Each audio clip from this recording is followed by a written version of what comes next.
Alright, so yet again this evening we're going to be going through the 2024 paper. Alright, so feel free to answer the question, guys. I'm going to allow you guys to answer the questions. And if there are any issues, then we can go through it. Alright, so the first question says that sodium can form ionic bonds with each of the halogens. Which sodium halide is expected to have the highest lattice energy?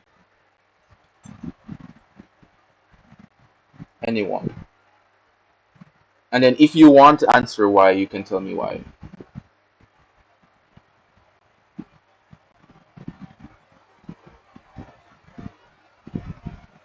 So the person wants, well, go ahead. B as in boy.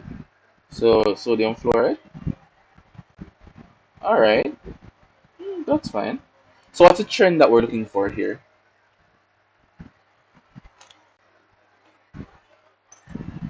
hmm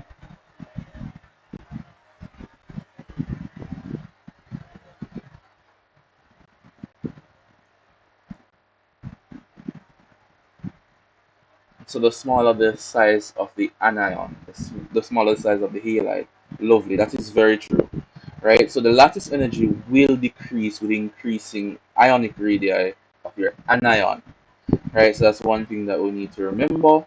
Right. So as we go down the group, as we go down group 18, sorry, well, it wouldn't be group 18, group 17, right? We're gonna see an increase. Well, we're gonna see a decrease rather in lattice energy. Right. So we're gonna have the sodium fluoride as the best answer here. All right. Everything should be okay so far. Any questions? Any concerns? If you're ready to move on, just drop a one in the chat, and we'll move on. All right. Let me check if there are any questions before we move on. All right. No problem so far. Great. So the next item here now, item 2 refers to the following diagram of a water molecule. All right, showing the angle x in degrees. What's the value of x?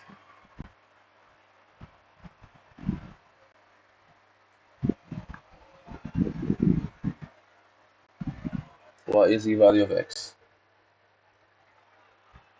A. I'm seeing A. Any other answers?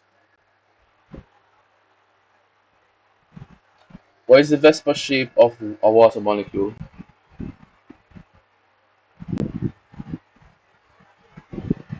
Anyone?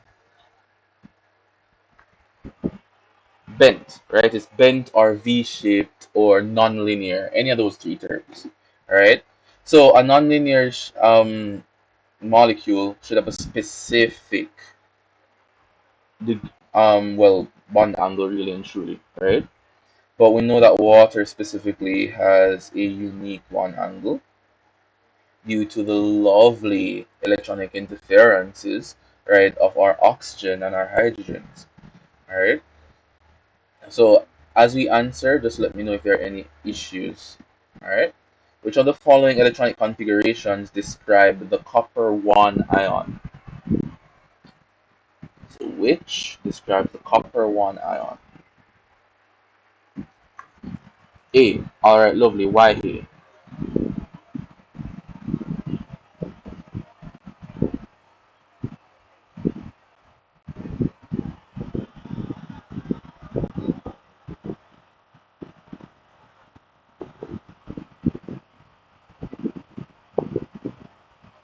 Hmm.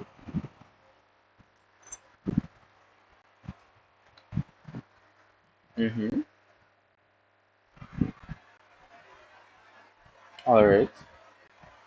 Everyone agrees? Do you agree with the response? We shouldn't hear someone's response and just take it as gospel, you know. So do we agree with the response?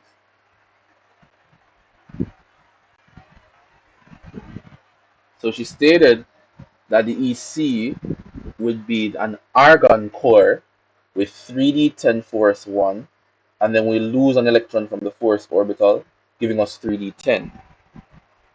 Do we agree with that?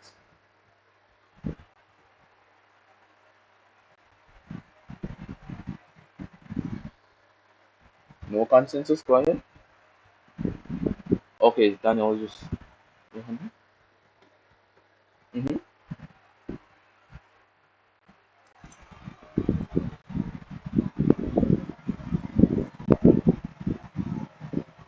Okay, so why we're losing? That's the question, right? Okay, okay, young lady, could you explain the person who responded?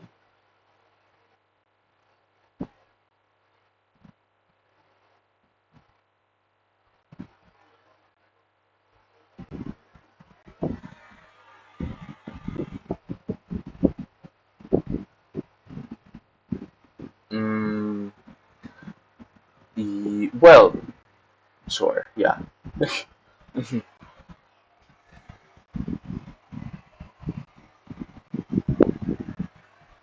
Alright. So what she's saying, really and truly, is that copper one means copper one plus, copper two means copper two plus, copper three is copper three plus. Right? So by one we know that it's a plus one ion, right, in whatever compound that we have. Plus one means we have lost one electron, yes?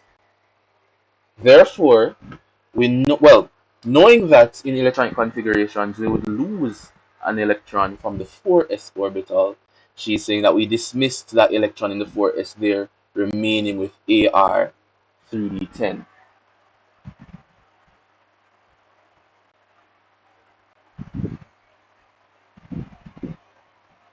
Alright, so that is our response there.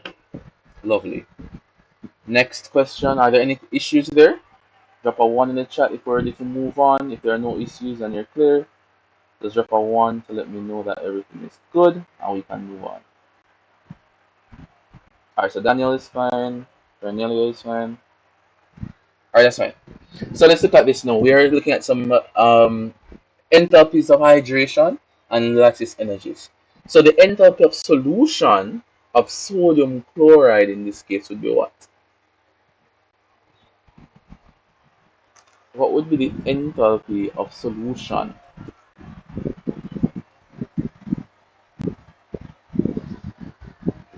So I won't accept just an answer for this. I would love an explanation.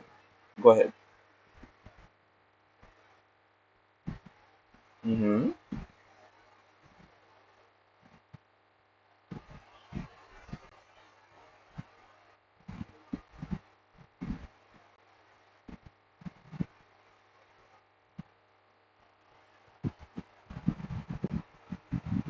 Mm-hmm.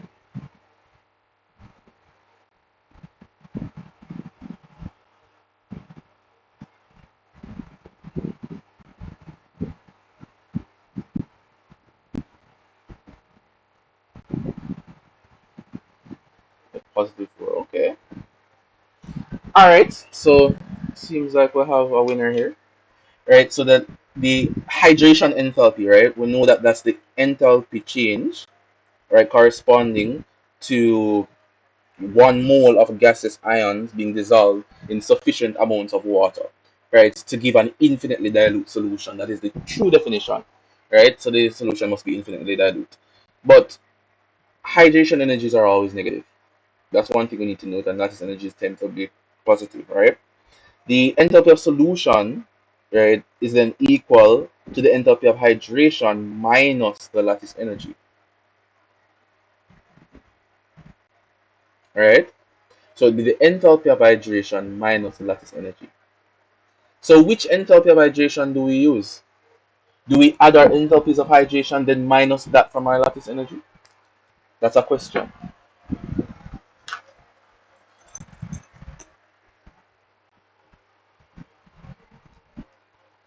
So my question to you guys is, do we add the enthalpy of hydration for both ions and then minus that from the lattice energy?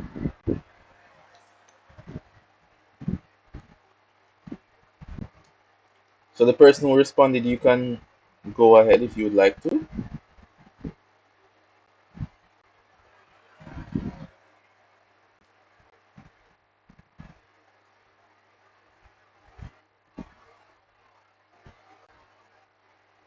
And what would be the response there?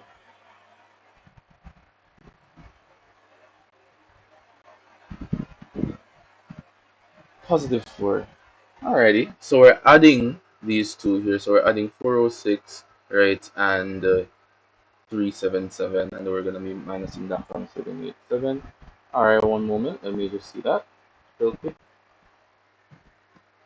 The energies they are negative, you know.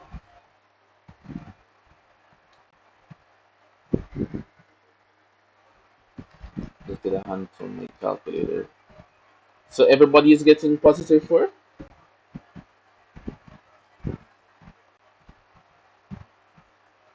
Mm-hmm.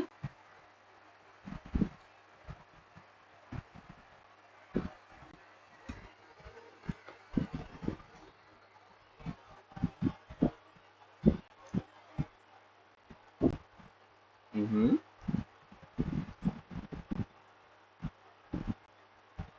So if that is, yes, that is the case.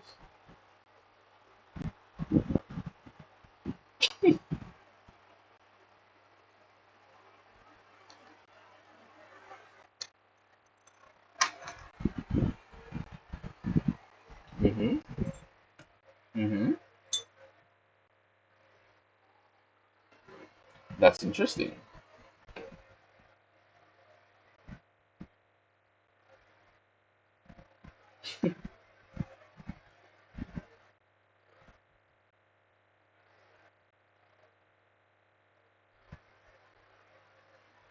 Mm-hmm. So I'm asking if that is the correct approach. I'm not the person to just give answers, no. What is the correct thing that we need to do here? So someone gets you got positive 4. I'm guessing that the person who got positive 4 treated both hydration values as positive, right? Or something like that and just moved on. What is the correct thing for us to do in this case? Are we lost?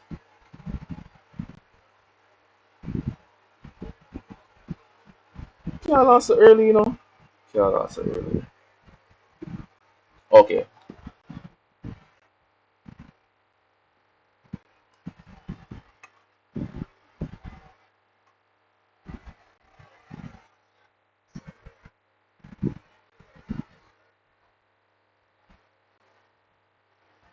okay.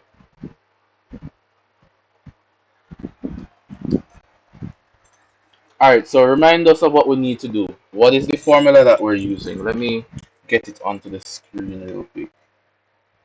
What's the formula that we're using?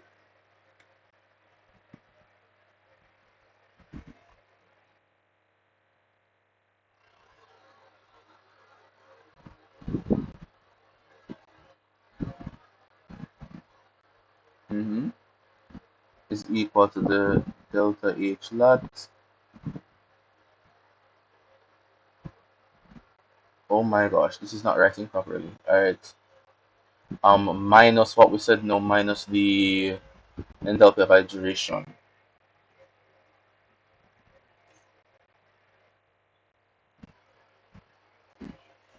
Alright, so it would be alright, so it'd be so okay, listen here. Right, so it should have been, right, really and truly, the hydration that we have there, following, so the hydration, and then we minus. So somebody asked if it should be positive, or it should be adding. Remember that when we deal with the enthalpies, different equations will give us different answers based on what we're using. Right, so it's the same thing when we're just determining the enthalpy change in an equation. A lot of persons keep on getting multiple different answers because we have to define whether or not we're actually subtracting in this case or adding in this case. So I ask yet again, what's the equation that you guys tend to use?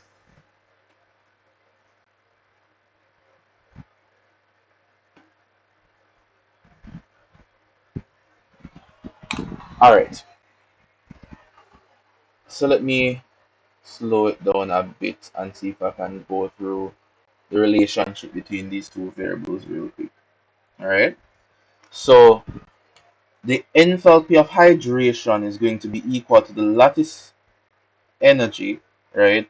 And that would be now minus the enthalpy of solution.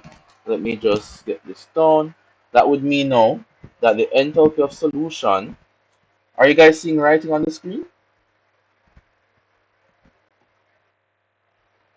Okay, so I am not.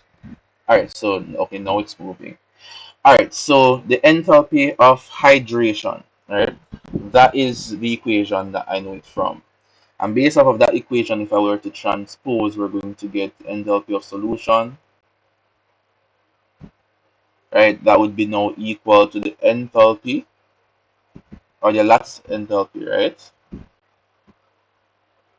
And then we're going to end up with the addition of the hydration. Make sense now?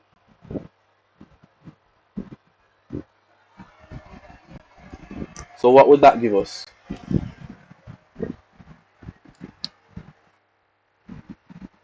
The positive 4.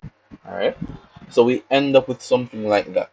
So when I was defining it before, I was defining it from the perspective of what the hydration, enthalpy of hydration, which would be minus. But if you transpose it now, you'd get that the solution would be lattice plus hydration, right? And we should end up with positive 4. I'm not sure if I lost anybody along the way. So are there any huge questions that we need to fix? Any questions? No? Alrighty. Next question. Which of the following pairs of elements combine to produce naturally occurring compounds with formulae type XY?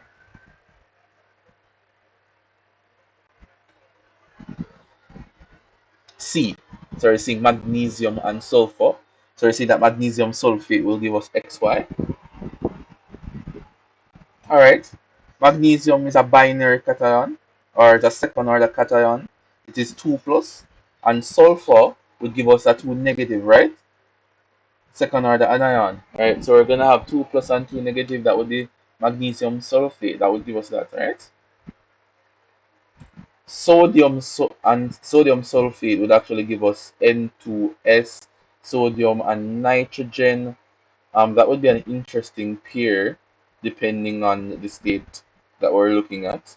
Magnesium chloride would have X and then two Y's. Right, so the only one that would have a one-to-one pair would be magnesium sulfate. Alright, looking at this question now. I haven't seen any new questions so far. To determine why a hairdresser stores her bottle of, is that peroxide? Peroxide in the refrigerator. A student sets up an apparatus in the lab as shown below and recorded the volume of gas in the syringe every 30 seconds for 3 minutes. This activity was done in a dark room at room temperature and in a dark room at 5 degrees Celsius. All right. Which of the following statements is not a possible assumption? What can't we assume?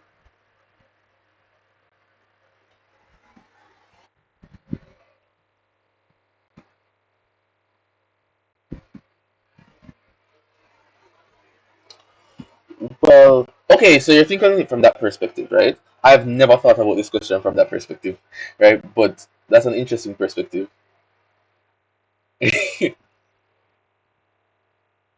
Mm-hmm. It's a precaution. Um, so looking at the question, right, itself, what can't we assume? So more gas is collected at room temperature. We can't assume. Well, I guess that could be an assumption. Not really sure about that per se. Light accelerate because the lab is supposed to determine that really and truly. Light accelerates decomposition. It's in a dark room. So that would be out of the question there. The gas in the syringe is produced solely by the peroxide. Right? Okay. Alright, so that is something that we could assume. Alright, could assume that. And then we have now that the hydrogen peroxide uses from the same stock solution, well, the same stock solution as the hairdressers It never stated anything similar to that, and it is a precaution there. All right, so we're working with that in the refrigerator. Okay, that's fine. Hopefully there are no questions there. Next question. The lines in the spectrum become closer together or they converge at the shorter wavelength end of the spectrum because what's happening there? Physical chemistry. What's happening here? The differences in the energy between successive levels decrease, you're sure?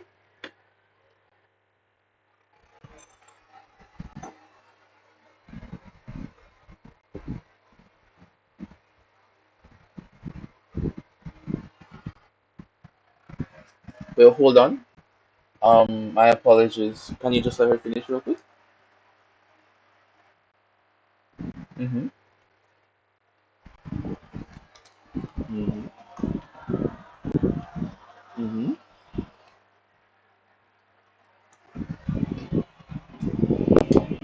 Mm-hmm. Mm-hmm.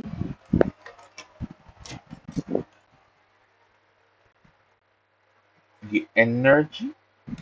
Mm-hmm.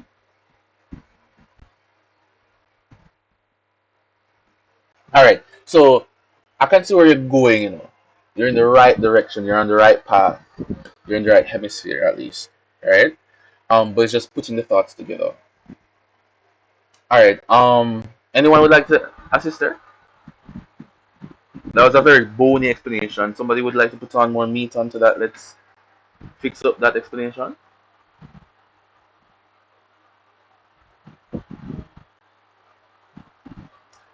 Guys, go ahead. Mm-hmm. Mm-hmm.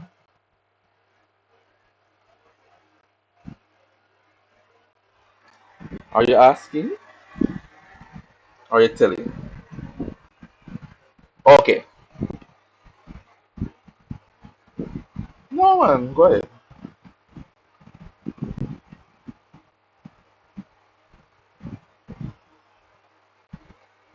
Okay, no, you're telling us, yes.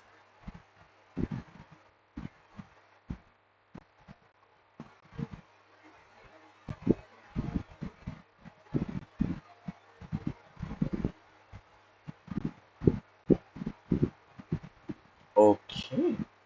Alright, no problem. So, wait, hold on, let me just admit some persons to the meeting. Alright, so remember the discussion, remember our understanding here as it relates to the energy. We know that frequency is equal to what? The speed of light divided by lambda, right? So something like that, so we can see the relationship there. Mm-hmm. Or if you want to go, no, I'm not going to write omega over 2 pi. This is not physics. But we can go along with that, right? So we know that frequency and the wavelength have as an inverse relationship, inverse proportional rather relationship. Okay? So what is our true response to this question?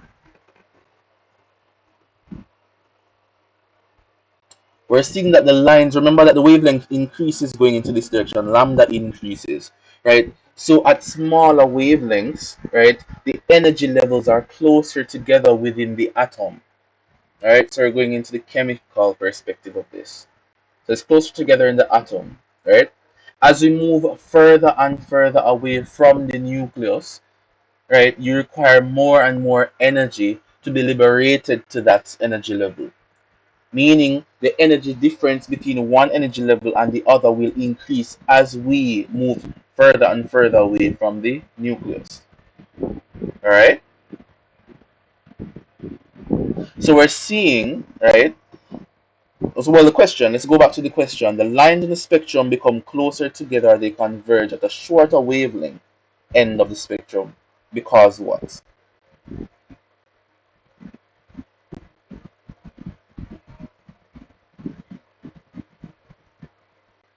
The difference in the energy levels or the energy between successive levels are increasing. So can't we see that?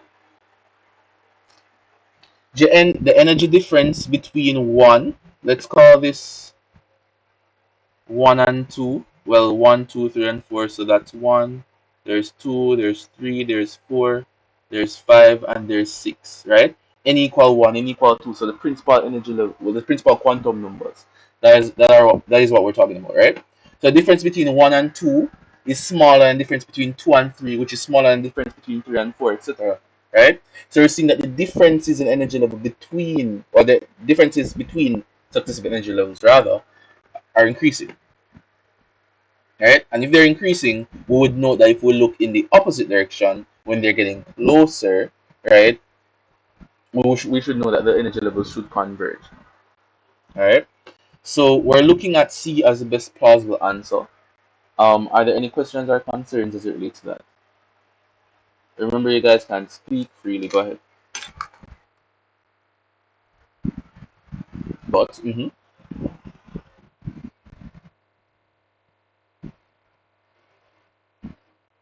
that's D as the answer. Okay, let me read the question again and see if it's semantics. All right, the lines become closer. Blah, blah, blah. All right. So the explanation is correct. There's absolutely no fault in the explanation. It's based off of the question. I can see it. So they're looking in this direction. This is the opposite direction they're looking in or looking towards. That's why the answer would probably be D, right? Why? Why would that be the case, right? We're looking at we're looking in the context of the lines coming closer together. So D explains why they're coming closer together, meaning the differences in the energy between successive levels is decreasing as we move to the left. All right.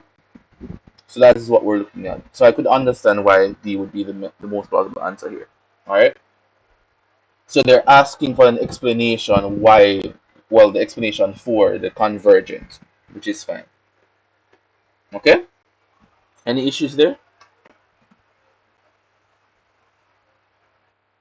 No, not at all.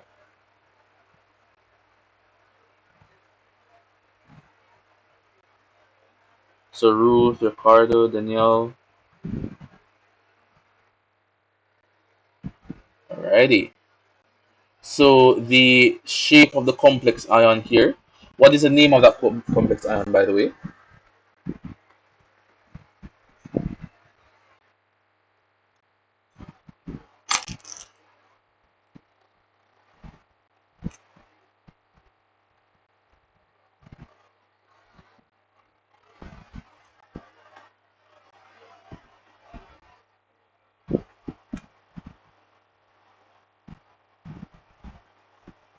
Okay. Alright, that's fine. What's the name of our complex? Do we know the name of this complex?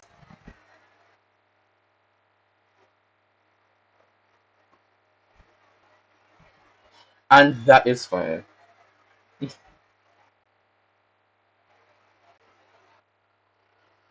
is 3. Mm-hmm. Alright. I would actually say hexaamine cobalt, But okay, the anion comes first. Hexaamine cobalt 3. Alright? Or amino cobalt 3. Alright? So that's fine. And it is octahedral. Right? And it is octahedral because the coordination number is 6. Alright? Everyone knows where this comes from. Everybody understands what the coordination number is.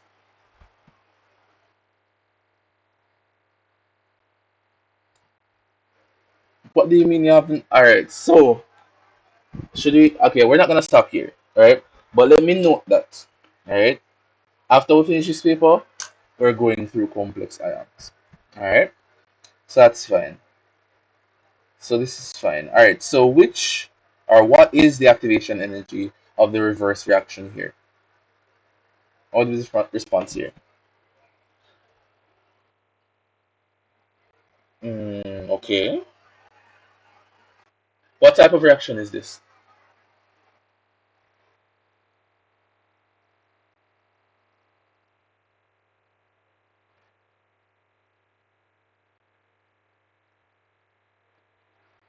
Okay. All right. So in the forward reaction, really and truly, P is the activation energy, right? And then because it's exothermic, right? Exo, the products have a lower energy than the reactants. Therefore, you're going to need to add both of those energies to go in the reverse direction. That should be fine. Question 10. All right, which of the following diagrams best illustrates the line emission spectrum of hydrogen? Definitely. Why can't it be B?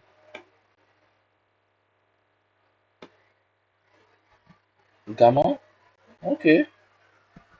So if B has gamma and C has gamma, those are out. So why not D?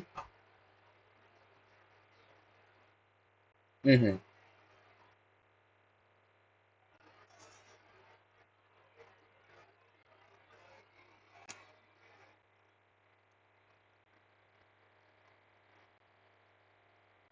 All right. Okay. Alrighty. You know, I said something earlier in this meeting and nobody caught the fallacy. Nobody caught the error. Alright. Nobody caught the error, you know. It's okay. But that is the correct answer there. Oh, look. I love questions like this. Alright, so number 11. An iron nail was immersed in a solution of copper sulfate. How exciting. When it was removed from the solution, it was coated with a layer of copper metal. Interesting. A second iron nail was immersed in the solution of zinc nitrate and removed, and this nail rusted rapidly. Sure. Based on this information, the rank order of the three metals in order of reducing power from most reactive to least reactive is. What would that be?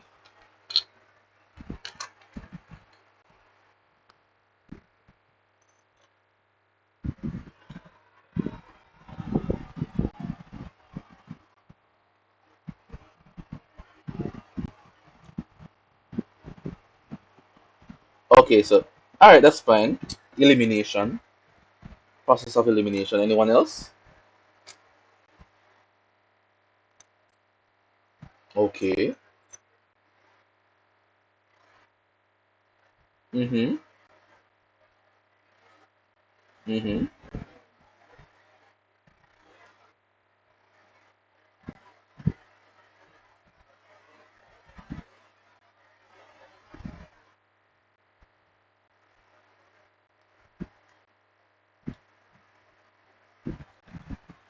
Alright, so let's break down this question a bit more. Lovely. Um So we're putting an iron nail, iron and copper sulfate, right? When it was removed from the solution, it was coated with a layer of copper metal. What does this mean? This first statement here, what does that mean?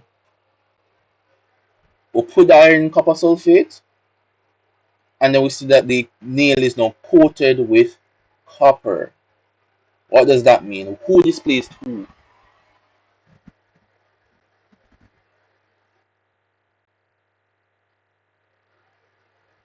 Iron displaced the copper. Does everyone agree with that?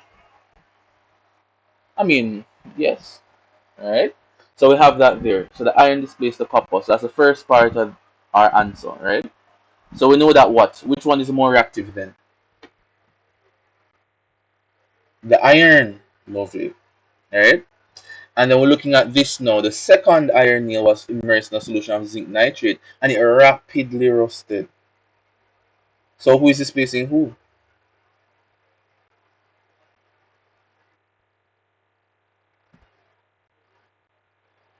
Okay, lovely.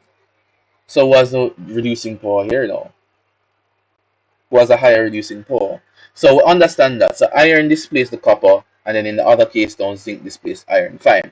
Now in the first case, the iron nail or the iron displays the copper sulfate. Is that oxidizing or reducing for the iron itself?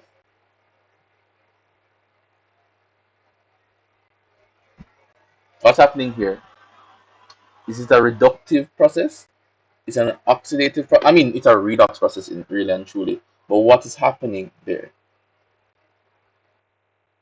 between the iron nail and the copper sulfate?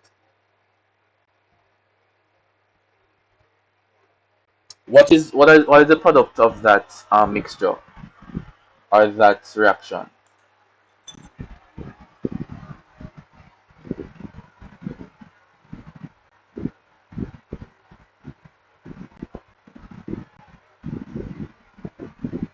Do we know the product? So iron plus CuSO4 gives us what?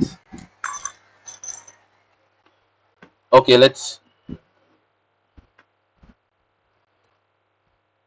lovely.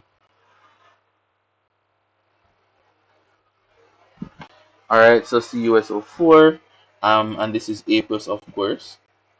And then we're going to end up now with copper solid plus the iron sulfate, FeSO4. My apologies, I'm not sure why this writing, it's not pretty. Alright, I want it to be pretty. Alright, so lovely. So we have that there. So we're seeing that the iron is replacing the copper, right, and creating iron sulfate. And we did state that iron is more reactive in this case. Lovely, right? What is happening here is the iron being reduced or is it oxidized? It moves from 0 to what? To 2 plus, or plus 2 rather. Oxidized, right? And anything that is oxidized is a reducing agent, also. That means that iron has a greater reducing power than copper. Full stop. Right?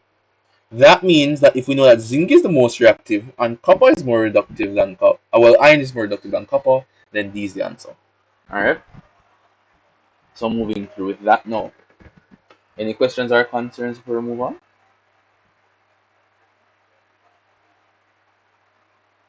Alright, just a quick reminder, guys. Even though we're doing paper 1, so I want everyone to understand why we have these answers. Next, which of the following groups of solids contain substances that all have giant structures? Whether it is giant metallic, giant molecular, giant whatever. What are the giant structures? You can use the process of elimination if you see it.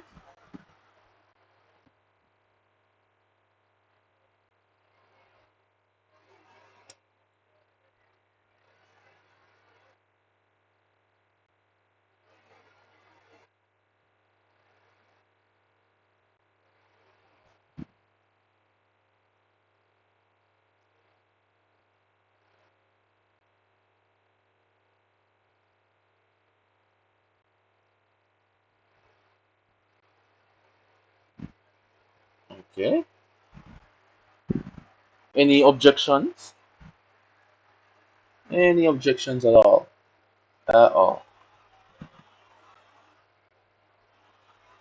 Nope. Alrighty. So iodine is giant molecular. Silicon is giant ionic. That's all. Wait, is that a sodium fluoride?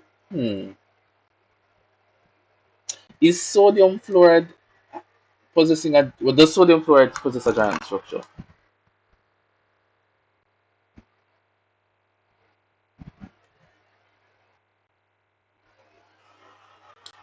So sodium fluoride has a giant structure, a giant covalent structure. Covalent. Sodium fluoride.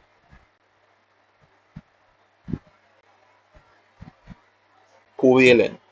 I'm gonna continue to say sodium fluoride and covalent until okay. Alright. So I'm like, sodium fluoride and covalent doesn't really go along. Okay, lovely. Alright, so let's move on. Because a while ago, if you continue to, if you wanted to die on the hill, with that, I would just suggest that we try again with Unit 1 next year. Yeah. Alright, because I was very concerned a while ago. What is the oxidation number of chromium in each compound? Now, I argue with persons from C-Sec straight to UE with calculating oxidation numbers. I don't understand why persons actually sit down and write equations to do it. If that's what you do, that's fine. That's how you understand. Alright? But hold on. Let me somebody say isn't 12B? Let me see something. Silicon oxide and iodine. Hold on, what's happening here? Graphite is large. Iron, sure. Hold on, guys. Hold on. Before we move on to that question, what's happening here? Iodine is simple molecular. Hold on, let me check the chat real quick. Yes, iodine is simple molecular. What's happening? Having people gaslight me? Videsh? I think Videsh gaslit me a while ago. Alright, so it's simple molecular. Iodine is simple molecular. That is the case. Alright, lovely. So, okay, so this would be covalent, ionic, and metallic. Okay, that's fine. So B is the actually answer there. Alright, so go ahead. Chromium.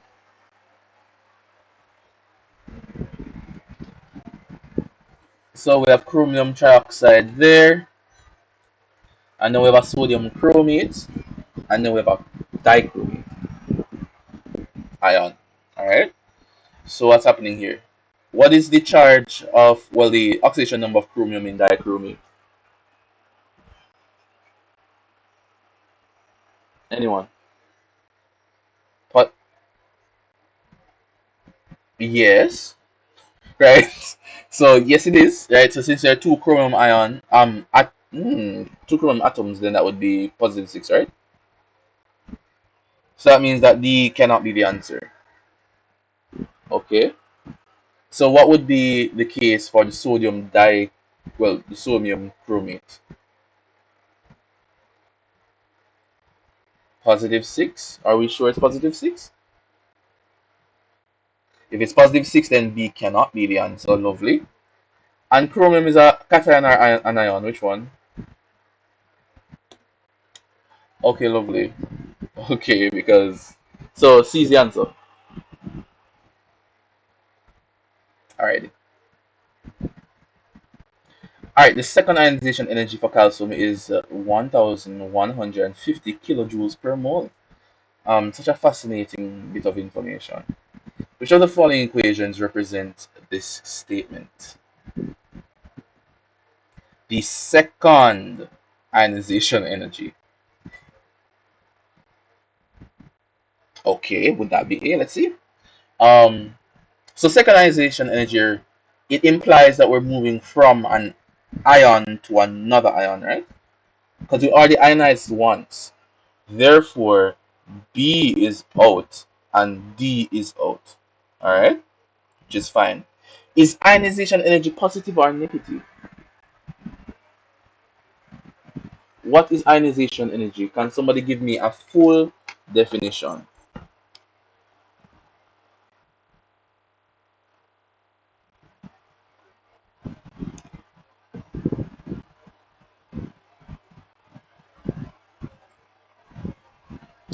Alright.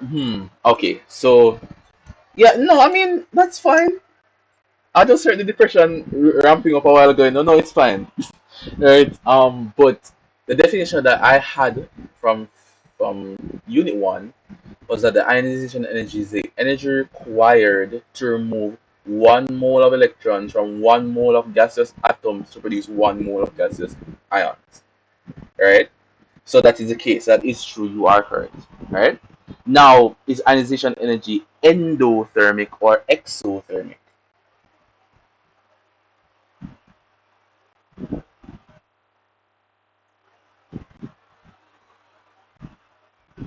Endothermic, right? Lovely. And endothermic changes are positive or negative.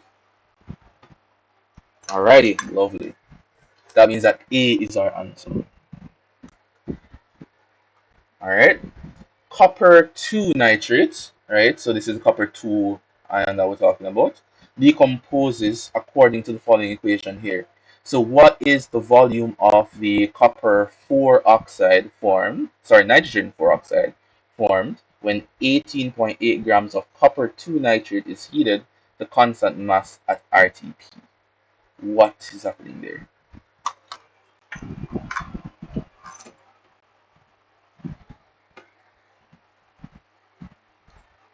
So waiting for the valid response. So you guys can just complete that.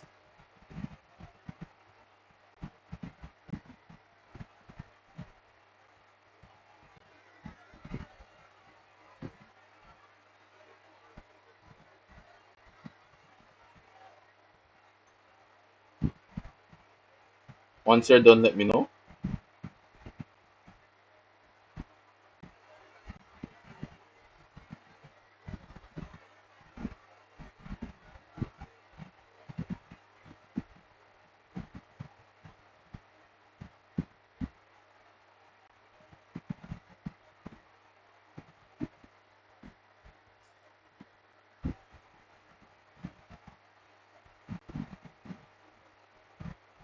So remember, guys. So what we're asking is,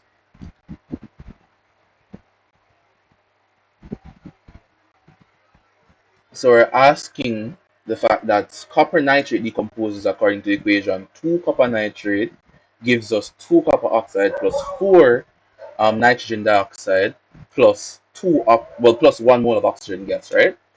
What is the volume of nitrogen oxide formed when 18.8 grams of copper 2 nitrate is heated to constant mass at RTP?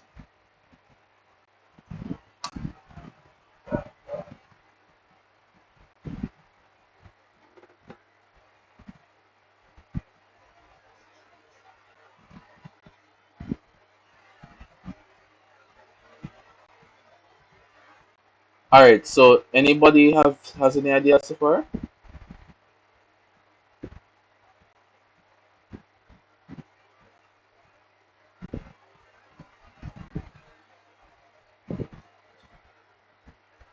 Can you guys hear me?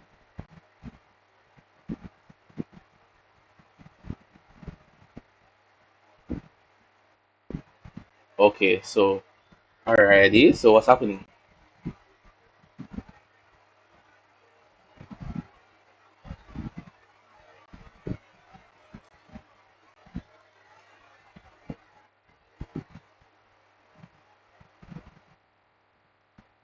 Mm-hmm. This. All right. So this is mole concept, right? Alrighty.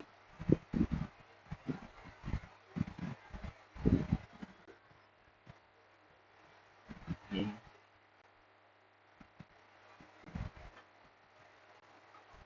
Mm-hmm. How did you do that?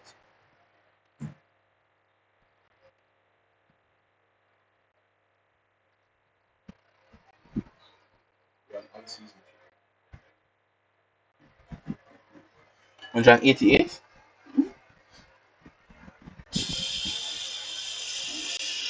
Sure. I mean, sure, because my molar mass would have been 187.5, but 188 is fine. Round it up. No, no, no. What kind of cardinal sin are you committing? Lovely. Mm-hmm.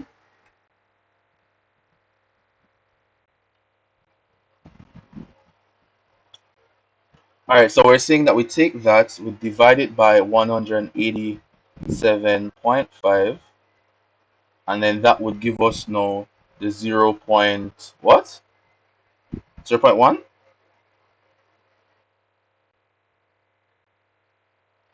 It's 0.1003 to be exact, but it's roughly just 0.1 to be very honest. And now the next thing that we have to do is determine the number of moles of the nitrogen dioxide, right? Approximately 0.2. How did you do that?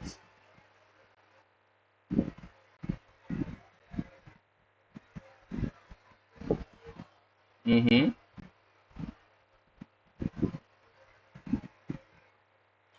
Mm-hmm. So yeah, so 0.1 times 2. Lovely.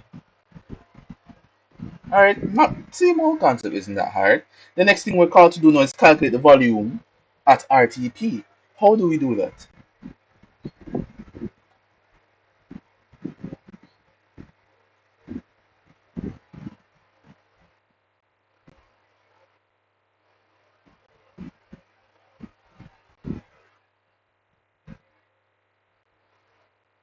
That's fine.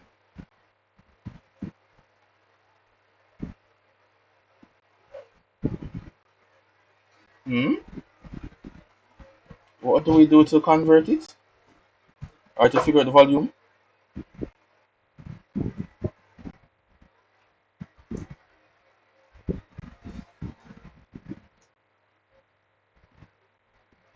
Mm-hmm. Lovely. Mm-hmm.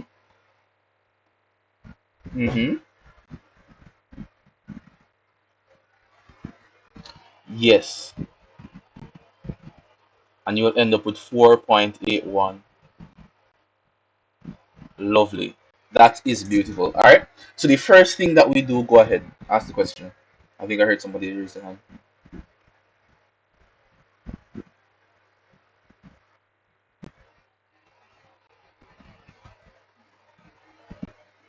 Yes.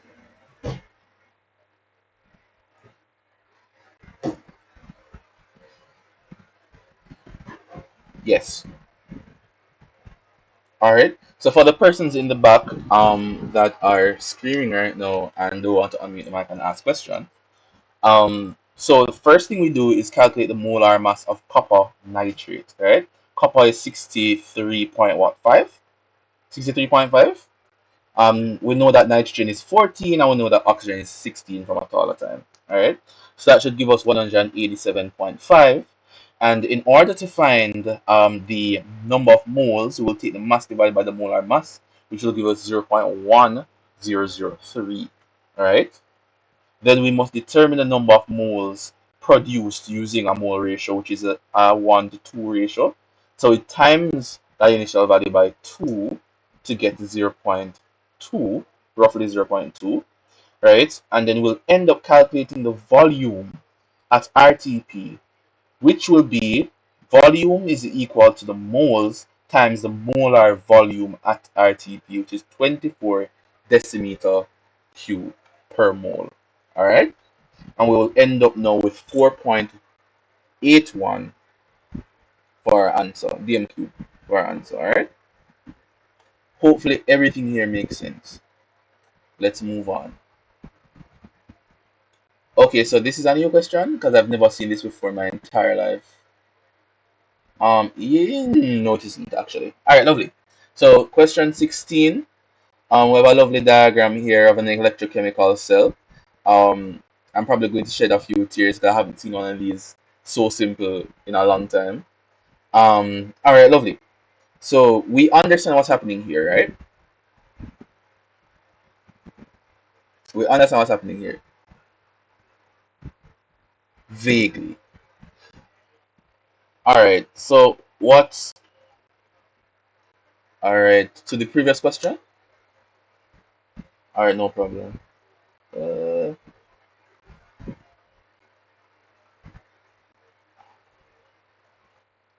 all right, no problem. All right, so first of all, for part A here, this is a voltmeter, a high resistance voltmeter. Remember, if you don't put the high resistance, I mean, you're not going to lose the mark per se, but chemistry is a very precise endeavor. Right, so if you know it says a high resistance voltmeter, if you need to label something, please state it's a high resistance voltmeter. Alright, so we have a high resistance voltmeter there. We have a salt bridge, and iodinized potassium nitrate salt bridge. We have two electrodes, gold and lead. Right, and the reducing or oxidizing power of gold and lead will determine which one is the cathode and which one is the anode. Um, and then we have, and then that's basically it. For the electrochemical cell, we notice that the salt bridge joins both of the half cells. Right? Do you remember what a half cell is?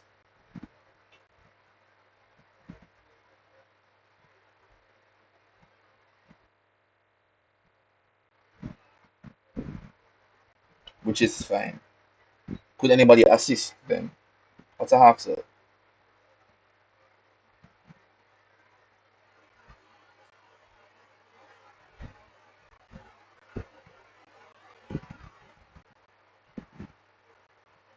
No man. So is we have exam Thursday or so? Yeah, we have exam Thursday, man. I did keep chemistry what 4 to 5 years, I think 4 years ago or something like that. And I remember the definition for a half cell. Oh, now okay. Alright. What's the response? Mm-hmm.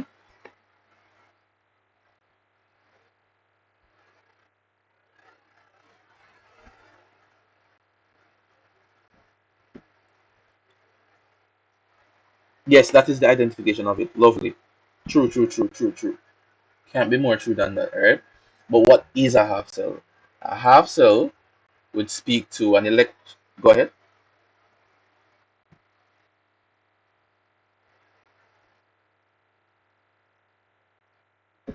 Of its ions. Yes. Yes. Lovely. A metal submerged in a solution of its ions. Full stop. Right? That is what a half cell is. Lovely. Right? So the person before, I think it's Richard, he showed us how he can identify what is a half cell. Alright? But we need to know exactly in writing what that is, because that may appear on paper too. Alright? But lovely. So we have these equations here. These are these half equations? Sure. Alright, so number 16, which of the following processes occurs as the cell operates? So what are these equations telling us? I'm not sure if we're responsive enough for me to pick on people.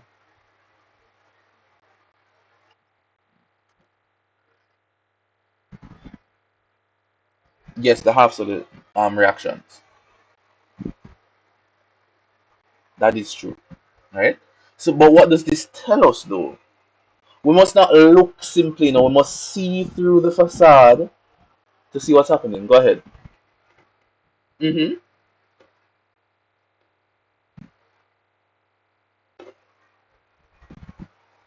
Well, this is a very interesting question. Can anybody verify that answer?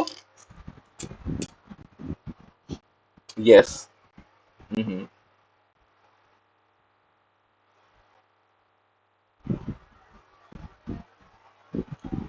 So electrode potential. Alright. So the more positive the electrode potential, the stronger the oxidizing agent is that we're saying.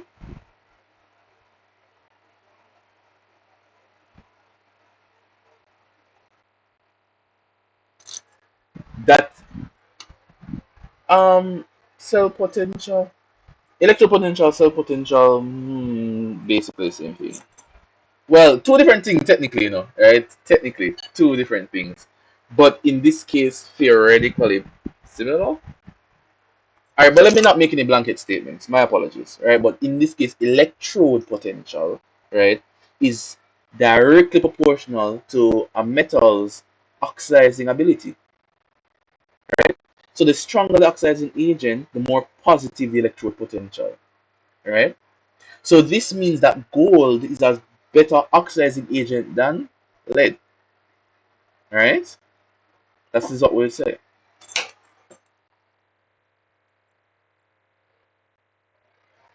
Um okay, so I'm not too sure of what part you mean. I'm a very simple person, so you have to kind of make the questions dumb. Go ahead. Mm-hmm. All right. Okay, so the stronger the oxidizing agent, oh well, let's rephrase it. The more positive or the larger the electrode potential, the stronger the oxidizing agent. So fluorine has the strongest oxidizing ability in the entirety of the periodic table. It has the highest electrode potential. Or yeah, in that case, right? Or electrochemical potential. There are many ways to state this. All right. So we have something, or the E cell. So that's the case there. So fluorine would be a better oxidizing agent than that of peroxide, which would be better than oxygen, which would be better than copper, which would be better than lithium, right? So if you guys can remember that electrochemical series of elements, right, from CSEC that got way more complex in the case, then we can ascertain what should be the case, right? But all you have to understand is that the more positive the number, the bigger the number, the better oxidizing ability. So that means that gold is a better oxidizing agent than lead. Go ahead.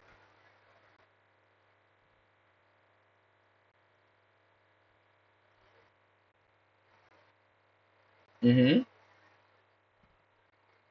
Mm-hmm. Yes. Yes.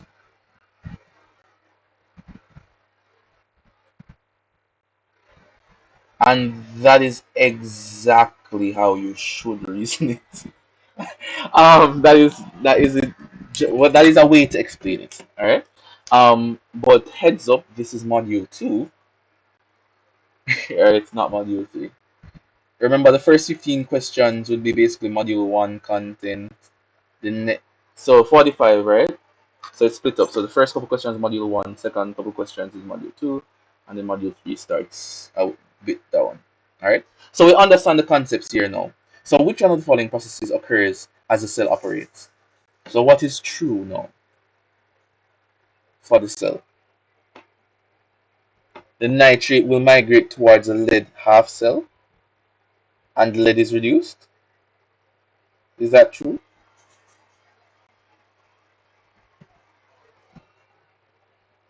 Is that true? I'm not sure.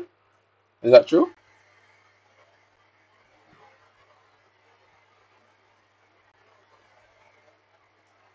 So okay, Shavani, you said C. You said that the potassium ion, right, will migrate towards the gold half cell, and gold is reduced. Interesting. Oh, so do we agree? Are there any objections there? Let's assess the statement. We say that the potassium ion migrates towards the gold half cell. Now, can we remember the purpose of the potassium nitrate in this case? What is the purpose of the salt bridge? Lovely. Okay, so to connect the two half cells, right? And connecting the two half cells allows the ions to migrate. But what is the purpose now?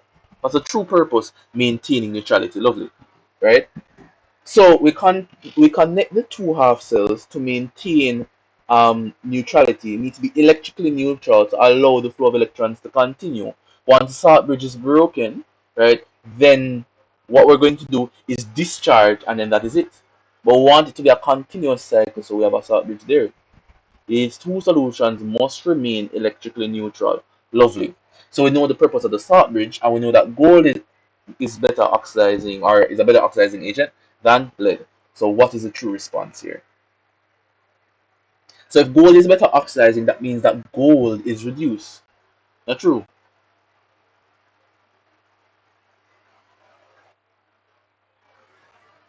Okay, that's why it's true C, because that's the only one that says gold is reduced. Okay. So gold is reduced. And if gold is going to be reduced, what is reduction in terms of electrons? The gain of electrons. So if we're increasing the amount of electrons, that means that what type of charge is increasing?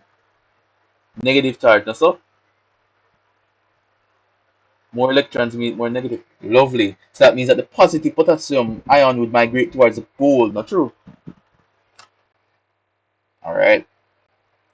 I want you guys to understand the chemistry now. So the initial voltage now, what would be the initial volt? You know that is a terrible question. This is a terrible question. All right. So initial voltage is what now? This is the mhm.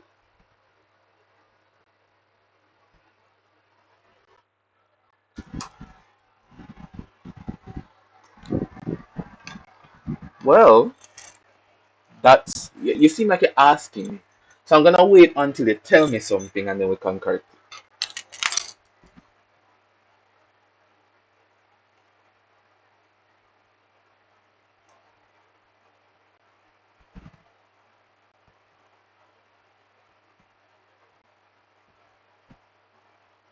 Really and truly.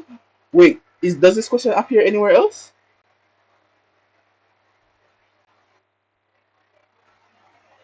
You sure? I mean, I haven't done these papers in a while. Is that a repeat question?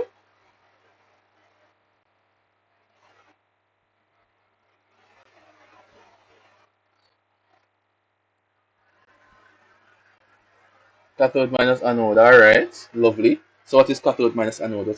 What's the answer?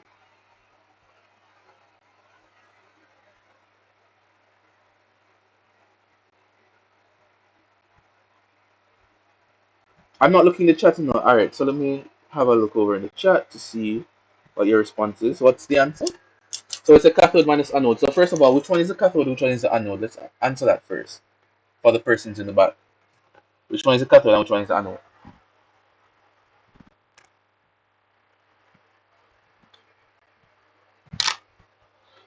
What happens at the anode? Let's ask that question first. What happens?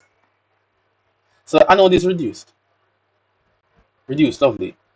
Okay. So all right, lovely. So I don't know.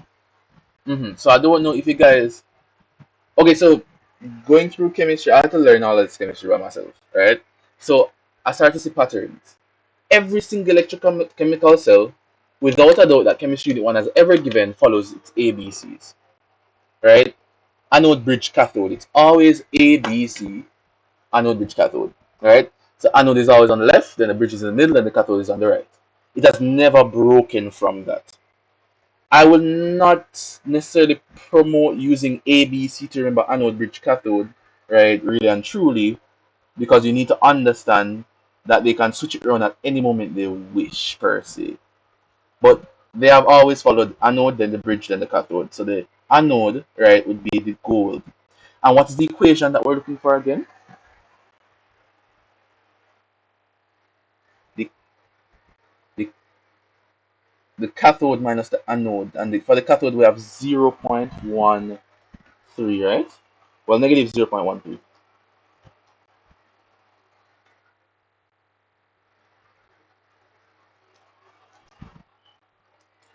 That's a very interesting question. Yes, it is.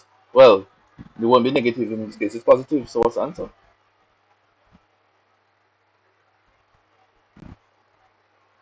Are you sure that this equation checks out? Is it anode minus cathode?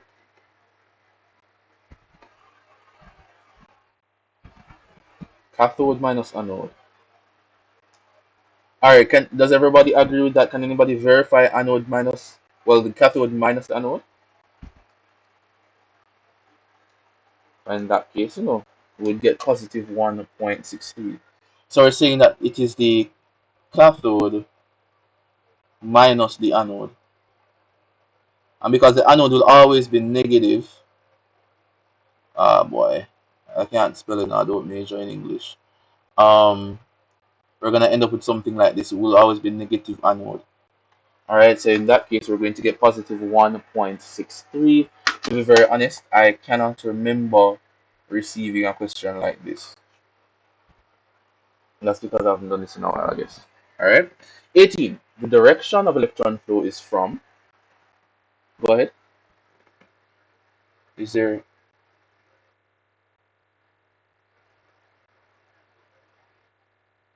Oh, the cathode. Yes, yes, yes.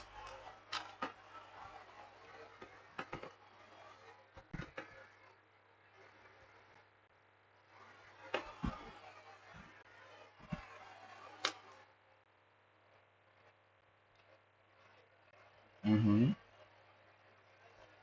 So in this case, okay. Let's see. Is it the cathode minus the anode in this case? Wait, for electrochemical cells.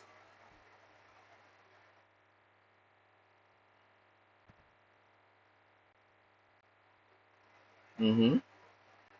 Alright, but give it should be positive, that's what you're saying?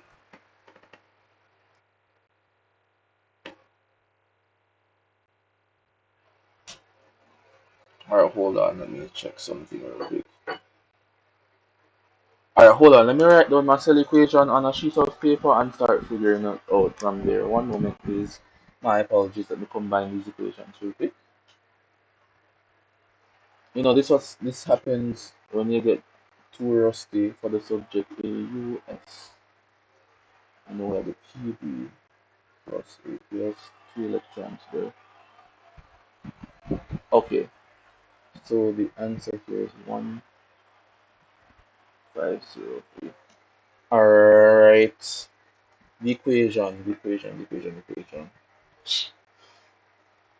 Hmm. What's the answer that everybody's getting? We're getting C to be the answer. Let me check it out for a couple more seconds. Let me think.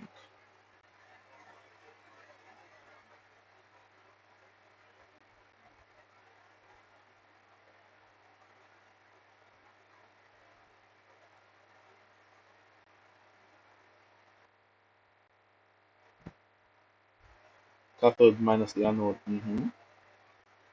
Um, what are we looking for here? The initial, well, the initial voltage, yeah, right? So the equation that I have here is E cell. So it's E cell is equal to E cath minus E anode, E an. Alright? So it's always going to be the cathode minus the anode in this case, right? The thing with this, right, is that majority of the time your anode is going to be negative. So if you're minus or negative, it's going to just give you cathode plus anode, right? So we have that there, alrighty. So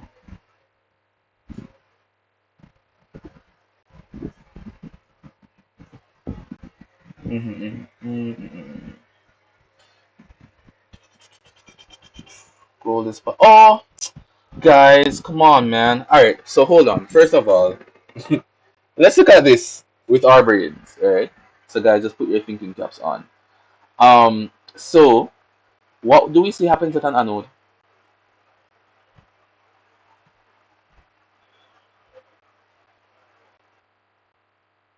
Reduce, right? Does that equation on our screen show a reduction for the gold?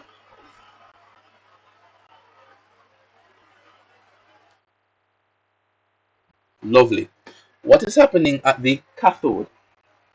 Being oxidized, and so it's being oxidized, yes. So it, so that's the issue. You need to flip the equation. You need to flip. You need to flip. So the equation is wrong. That's a reverse equation. All right, lovely. So it's going to be two what? Positives? Go ahead. No, it isn't. I'm actually quite embarrassed that it took me more than 30 seconds to figure it out. But it isn't. It isn't. Right? It's showing you the reduction equation, right? But you should know that the cathode is oxidation, so it should be flipped. So it's positive 0.13 using. So in that case, what's our answer?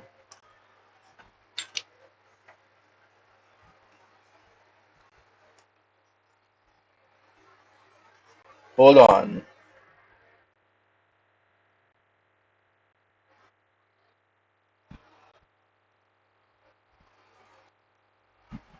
All right. Hold on. Let me use my calculator as well because I want to use calculators too. Okay. See. Alrighty. So let's not forget that the direction of electron flow is from what? Have a question first before we answer this. Do electrons flow through salt bridges?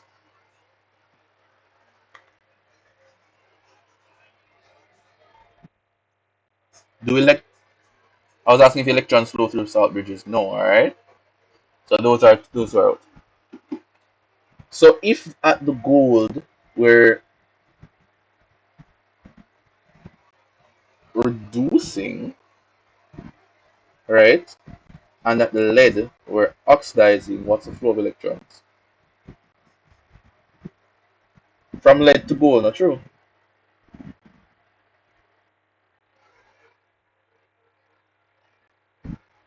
Mhm. Through the wire, lovely. So if it didn't have through the wire, of course, you're going to mark that wrong as well. Because if there's no wire there, only God alone can complete that circuit. Alright? Okay, let's repeat it. Alright, so what we're saying here is that the gold, right, what's happening at the gold, we're saying that it's being reduced, right, which is a gain of electrons. So what's happening is that we're gaining here, and then here we're losing, right? So what's happening is that we have where the electrons are traveling this way through the circuit, right? So we have the electron being released rather, right, at lead, and it goes through the wire, and then it is gained at gold. So that means that if lead is producing the electrons and gold is accepting the electrons, or the path of electron flow is from the lead through the wire to the gold. That is what we're discussing, all right? Lovely. Cytochrome oxidase is an enzyme needed in living things for efficient metabolism of food in order to obtain energy. All right. So we have that there. Traces of copper in the diet are needed in order to catalyze this reaction. All right. So having that there, copper can catalyze this reaction due to its ability to. So we know that cytochrome oxidase would have on its prosthetic group a copper ion. But go ahead,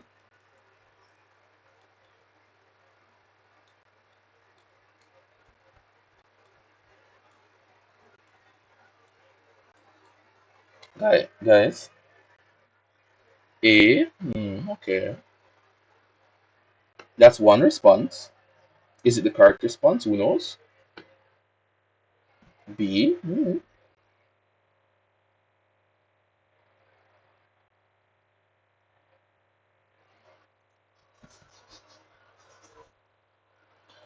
All right. So, um, okay, hold on. Okay, hold on. So all are true.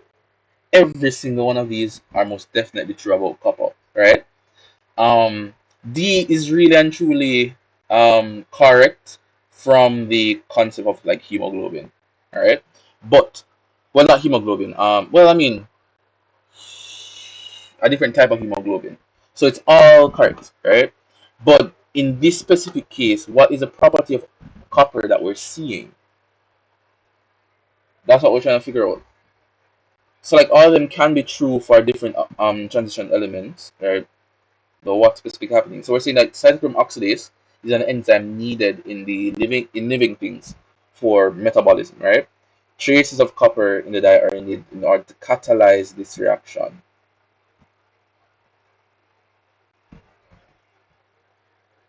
So how can copper catalyze this reaction due to its ability to what? D. So change shape of the complexes. That's an interesting response to that question.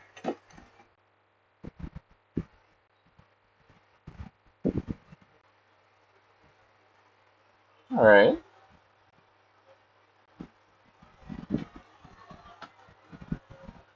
Are we still lost?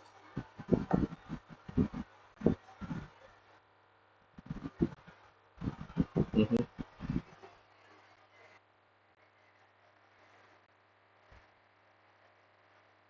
Mm-hmm. Mm-hmm.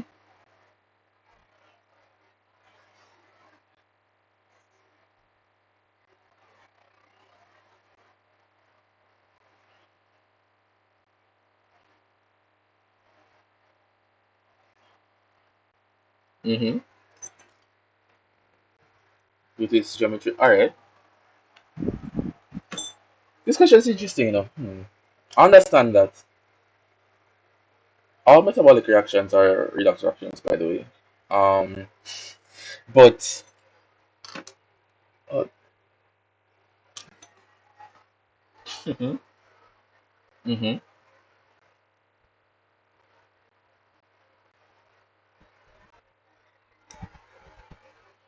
mhm,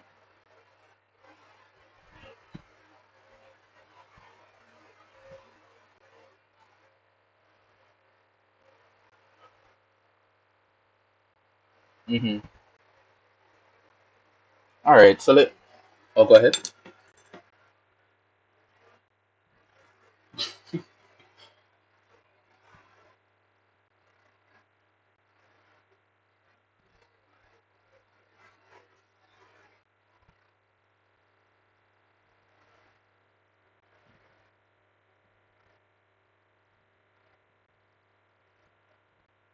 Mhm, mhm.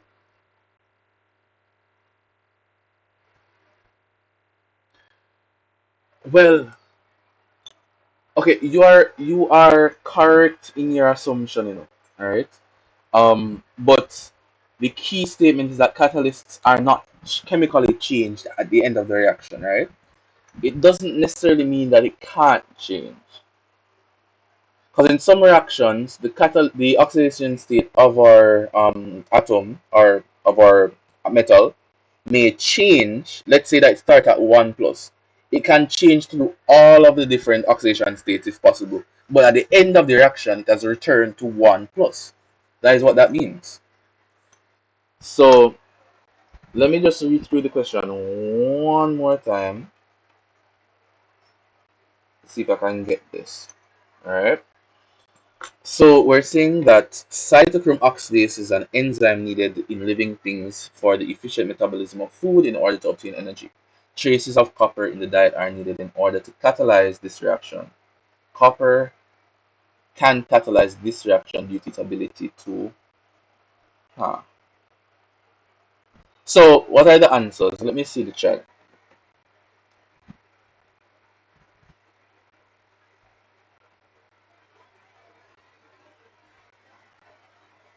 I think the best answer is B. And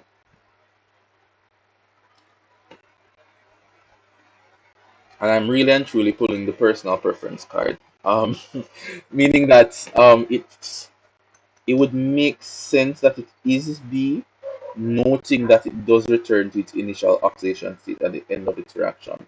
For all metabolic reactions, right, are going to be redox in nature. B is the best response. So the person that was stating that B cannot be the answer because of the fact that the catalyst cannot be chemically changed at the end, that is most definitely true, right? It can not be changed at the end, but it can change within. All right. So what will generally happen is that copper two plus, right, may change to copper plus, etc. But it will return to its original oxidation state at the end. All right.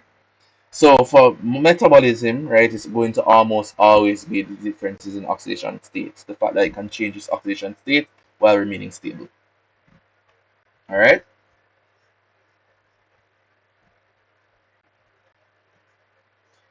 So just notice, in cytochrome oxidase, I know this is not chemistry, but in cytochrome oxidase, it does rely on transferring of electrons, right, in order to really and truly pump protons across the mitochondrial membrane, right, that support the ATP synthase.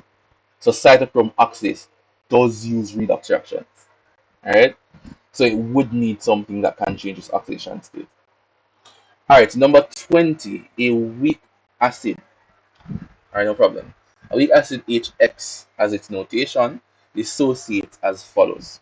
The dissociation constant Ka for the reaction above is 1 times 10 to the negative 12 power moles per dmq. What will be the approximate pH, right, of that acid?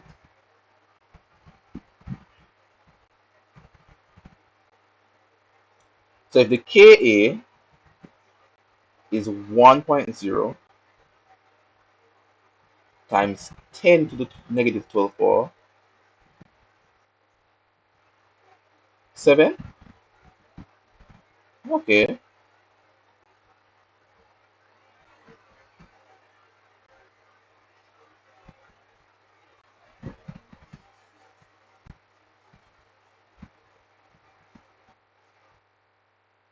Alrighty. How did you get the 7?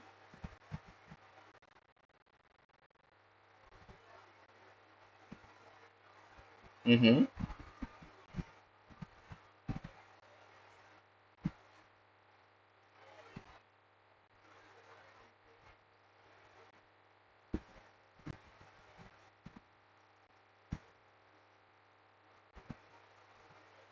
Mm-hmm.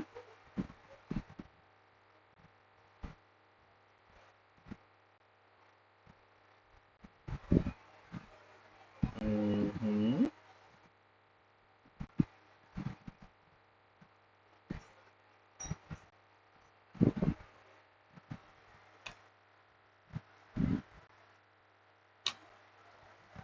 Mm-hmm.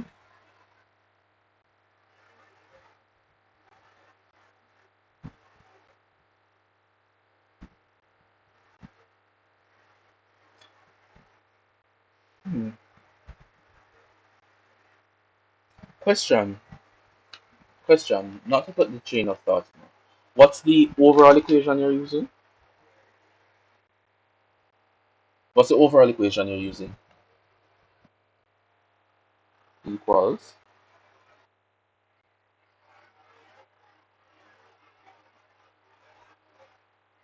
Okay. Of hx. Uh-huh. And what you're doing is substituting the Ka and then transposing. Alrighty. And your response is 7?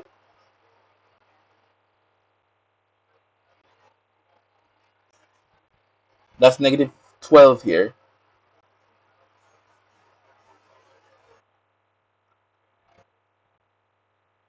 Uh-huh.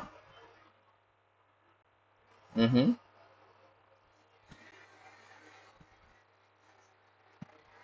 Okay.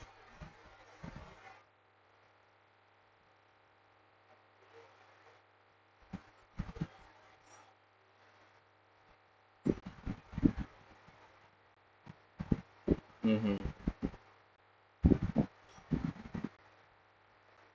Alright, so you do understand. Okay, lovely. So, who never understood anything that was happening a while ago? Anyone? Let me check the. Okay, that's a raise hand or a message in the chat. Go ahead.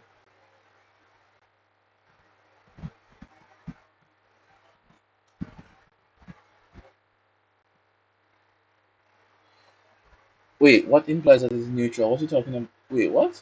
Oh, with the acid?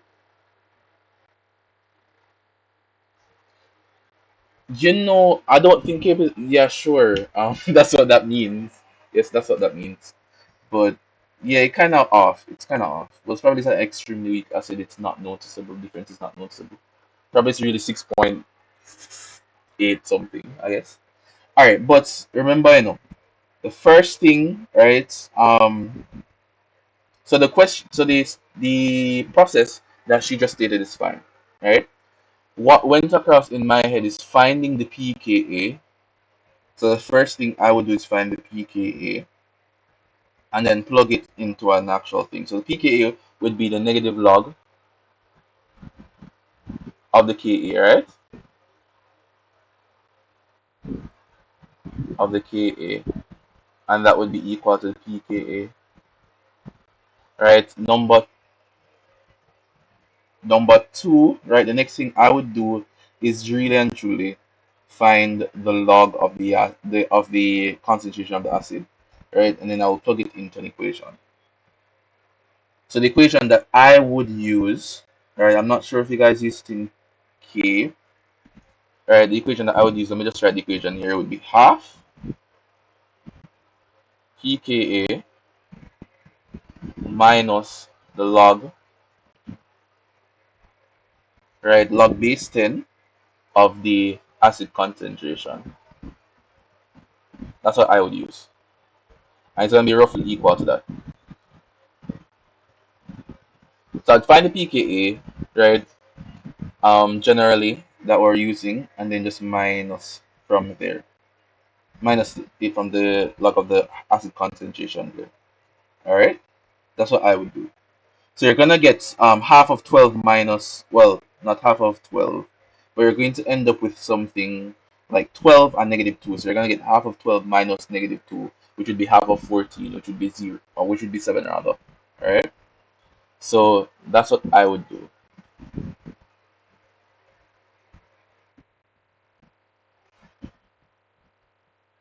Alright, so hold on. The pKa, right? So let's look at that. So using my equation, right, the pKa would be what? The pKa would be 12. So we're going to find a negative log base 10 of 10, of 1 times 10 to the negative 12. That would just be 12. Alright? And then if we log the acid concentration, since it's times 10 to the negative 2, that would just be negative 2 in that case. Right? So it's going to be 12 minus negative 2. Okay. Which is 14, which is half of 14. So that's what I would use. All right, there are other ways to get pH, etc. Um, but yeah, how much we have spent an entire hour on this? Well, almost 2 hours on this paper. All right, but that's fine. Let's move on. So the graph above is depicting the titration of a pipetted amount of a what? So moving from what pH to what pH? High to low. So what does that mean? Okay. What does versus mean? In this case, in the notation that we have here, right? What come before the verses is that what we're adding? What does how do we understand here?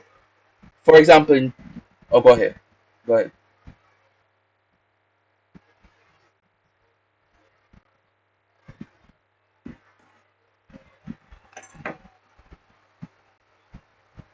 Okay, so it's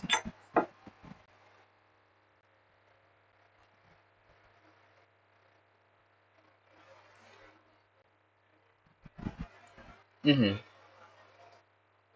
mm-hmm. So because it's at a very high pH, we're saying that it's a strong alkali and that we're adding a strong acid to it. Strong alkali versus a strong acid. Lovely. The solubility product KSP at 298 Kelvin for group 3, 2, well, group 2 rather, metal sulfates, is given in the following table. Right, so we have calcium, strontium, and barium sulfate. Which of the following metal sulfates would precipitate out of solution if equal amounts of 10 to the negative third mole per dm cube of solution containing the sulfate ion and the group 2 metal are mixed?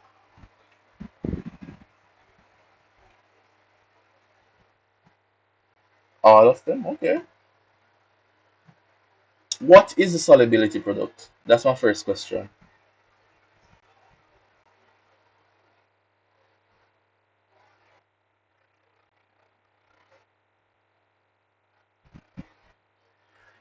Okay.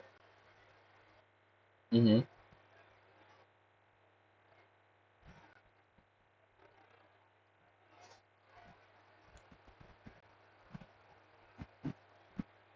Interesting. Yes.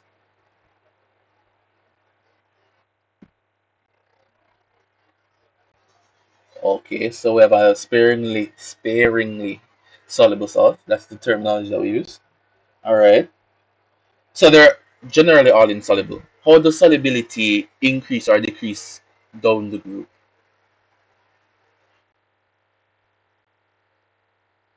Okay, solubility decreases down the group. Okay. So we know this much information. Do we need to know anything more before answering the question?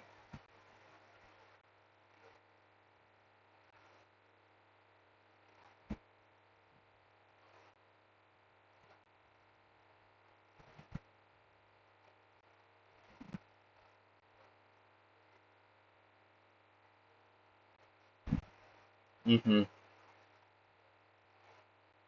Mm-hmm.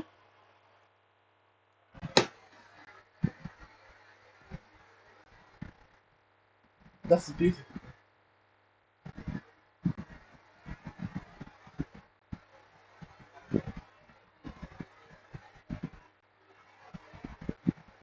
So the hydration energy is increase.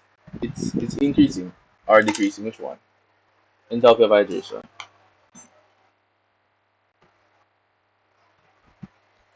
Okay, interesting. All right, but from all of that, all right, really and truly, we're settling on the fact that group two sulfates decrease in solubility as we go down the route.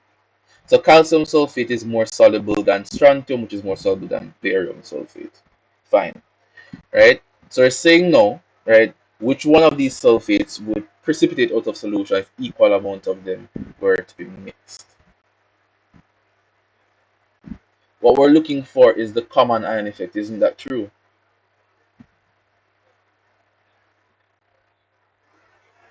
The sulfate must precipitate out of solution, something like that. All right.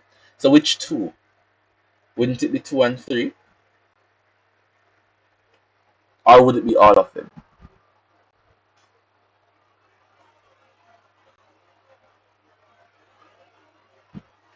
All right. Does everyone understand the concept? Okay. Why would it be all?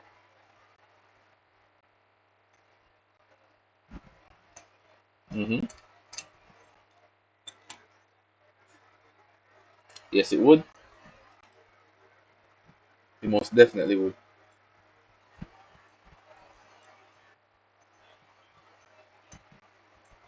We would be expecting all of them to precipitate out. All right. Lovely.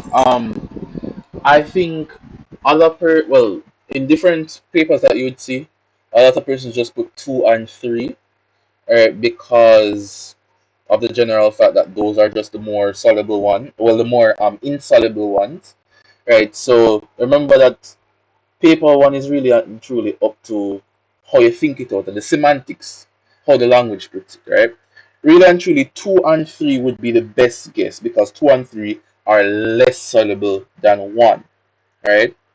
But if we go by the fact or the knowledge that all the group 2 sulfates generally are insoluble, then that would encompass all of them, right? So I like to put asterisks close to questions that are contentious. It's a very contentious question, right? So generally, through theory, we know that all three of them are sparingly soluble. That means that all three of them will have some precipitation of the sulfate ion, right? Some precipitation out of solution, right? But a lot of persons put two and three only because those are just more soluble, well, sorry, more insoluble rather than one. Do you guys get what I'm saying?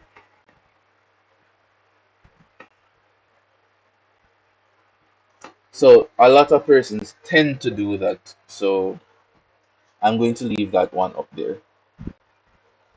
We can fight over it when we're done. I don't want to fight over it in the recording. Alright, 23. Which of the following pairs of acid and conjugate bases is correctly aligned?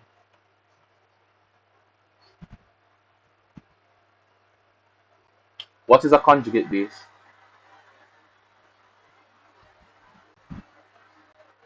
Uh,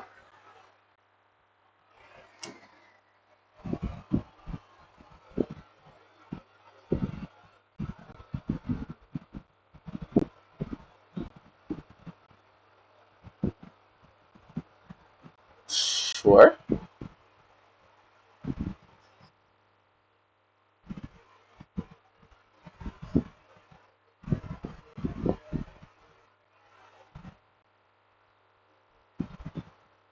Mm-hmm. So what is the answer here, guys? R. So B. Any objections? Any objections at all?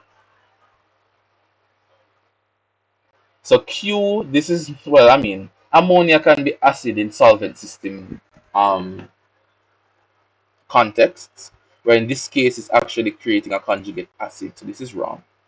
Um, yeah, so they're all of them are protonating, while R is the only one that deprotonates. All right, so we have that one there. Okay, lovely. 24. Which of the following aqueous reagents can be used to distinguish between a soluble carbonate and a soluble sulfate? I'm not sure about, I don't know. If you know me, you know I love a good qualitative analysis. I love those type of questions. So this is really good. Who is the first victim? What's the answer?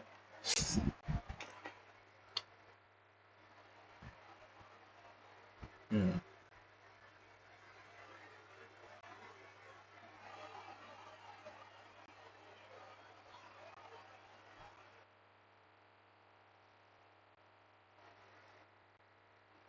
Okay.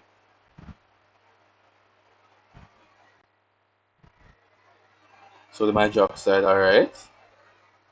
Any other responses? We have hydroxide there.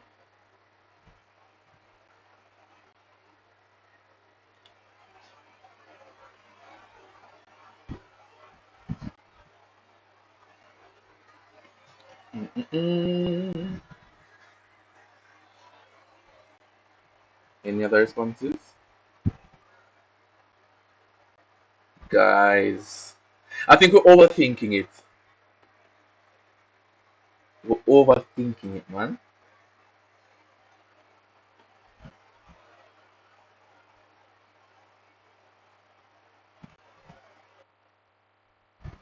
We feel like what? C? Okay. Alright, guys. You won't believe what the answer is. Alright? No, it isn't. What? No, it's not silver nitrate either. So lead nitrate will never be the answer. Right? Silver nitrate. Okay, so silver nitrate now. Silver nitrate is used in distinguishing between anions, but not in this case. Right? It don't make no sense in this case. Right? Not necessarily in this case, right? You have a silver nitrate test, so that's there for persons to trip up on that. There's a silver nitrate test in qualitative analysis. But there's a carbonate and there's a sulfate.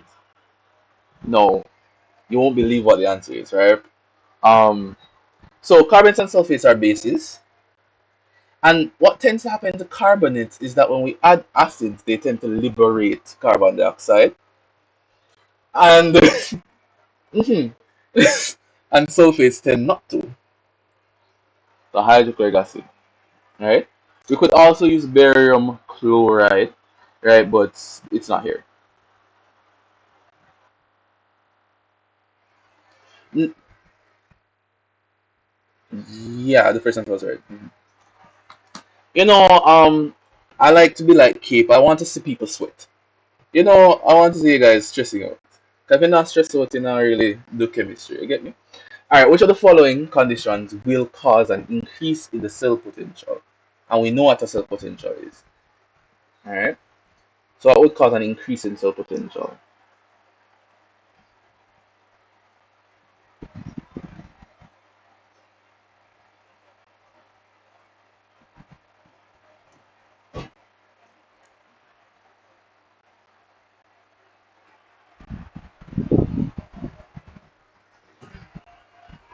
I expect people to be assaulting the mics right now.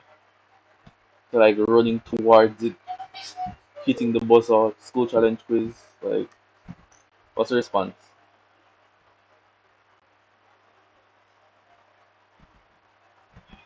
Guys? Is anyone there? Okay, so I agree with D. Alright, sure. Yeah, I agree with D. Alright, so the conditions for increasing or, well, for manipulating or changing cell potential is A. Increasing the concentration of the oxidizing agent. B.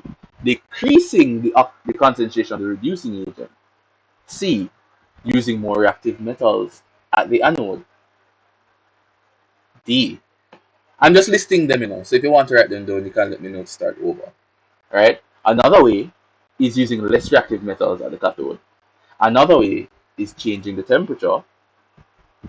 Or, okay, so there are 7 key ways that I remember that would affect the cell potential, that will increase it. So it will increase if you increase the concentration of the oxidizing agent. That's the first one. It will also increase if you would decrease the concentration of the reducing agent. That's the first two. Alright? Another point, it will always increase if you use more reactive metals at the anode and less reactive metals at the cathode. Those are two more. Alright? The first two is increasing concentration of oxidizing agent and decreasing the concentration of reducing agent. Alright? That would increase the cell potential. Next two would be using a more reactive metal at the anode and using a less reactive metal at the cathode. Alright? What we can also do is change the temperature. Higher temperatures can increase or decrease the EMF depending on Le Chatelier's principle. So if you're going to think about temperature wise what can affect it, you're going to have to look at Le Chatelier's principle, right? Or you look at the Nernst equation.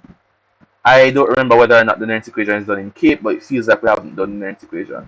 But another way we can increase the cell potential is by removing the products of the redox reaction, shifting the equilibrium in favor of the higher electron flow. Alright?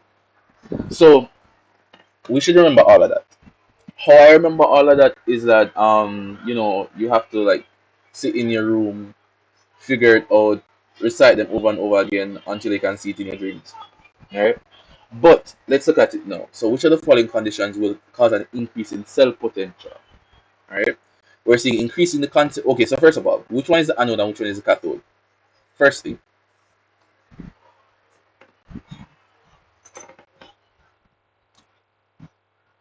A, B, C, yes. Right? Anode, bridge, cathode. Lovely. Right? So remember now, in order to increase the cell potential, we can increase the concentration of the oxidizing agent. What happens at the anode? Reduction, also. And that means that what is at the anode is the oxidizing agent.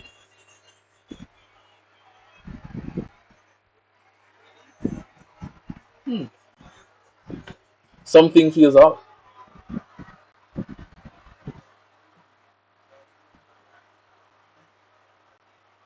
What's happening here? The anode would be the reducing agent. Interesting. It would be the reducing agent. Are you sure?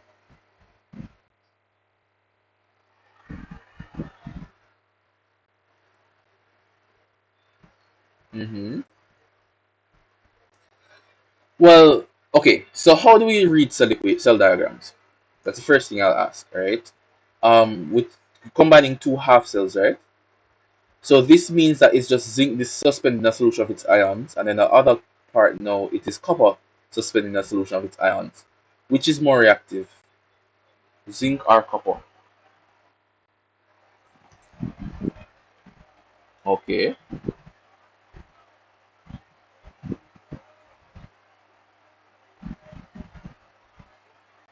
Okay. So it would be zinc. So what is reducing or what is being reduced and what is being oxidized?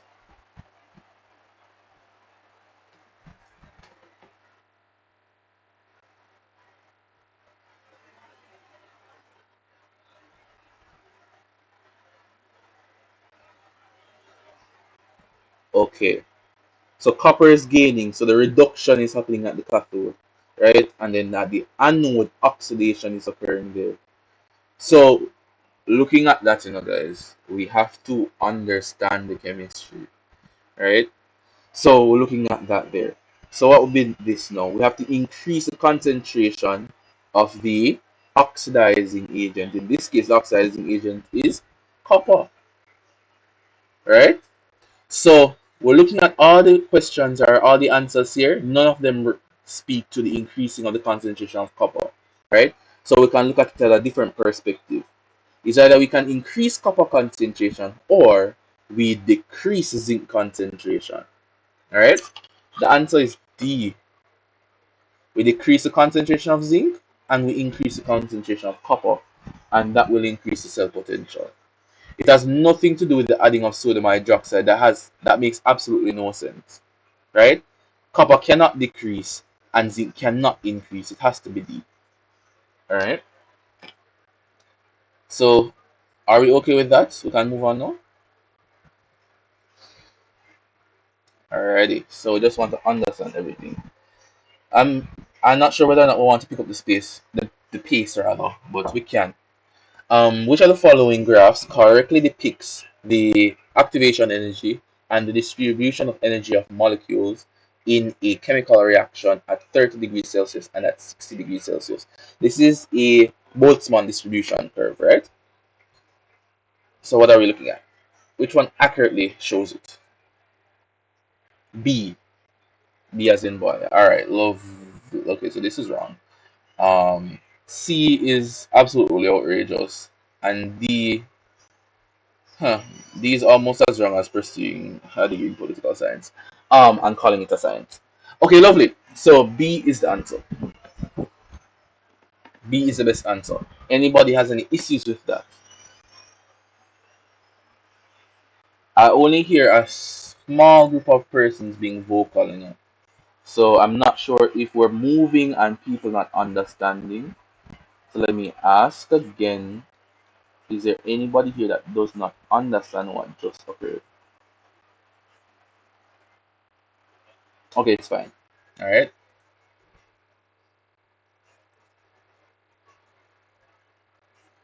Mm-hmm. Having the activation energy there, the energy required. All right. So lovely. A buffer question. A buffer is made by dissolving 28.8 grams of sodium benzoate in 1 decimeter cube. Okay, so sodium benzoate, it tastes like kinda like salt, but like that's after a visit to the nurse. Alright, of 0.4 moles per dm cube benzoic acid. Benzoic acid is also not very sour because you won't be able to taste anything really and truly after it perfectly. Right? So I have that there. And the Ka of benzoic acid now is 6.4 times 10 to the negative 5 mole per dm cube. So the pH of the buffer is what? And I know these things about these stuff because the number one rule in our chemistry lab is that you don't taste, right? hmm But some persons do. Alright, lovely. What's the answer? What are we going to be using here? It starts with a H. Lovely, the Henderson equation. Alright, so somebody just apply it real quick and see what our answer would be.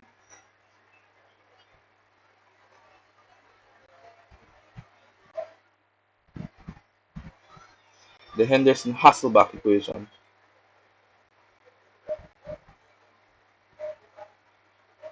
Do you know what the equation is? D is the answer, lovely. Alright, so the Henderson-Hasselbalch equation, let me just write it right here and then you guys can do the math to figure out what the answer is if you are unsure. So the pH is equal to what? pKa plus,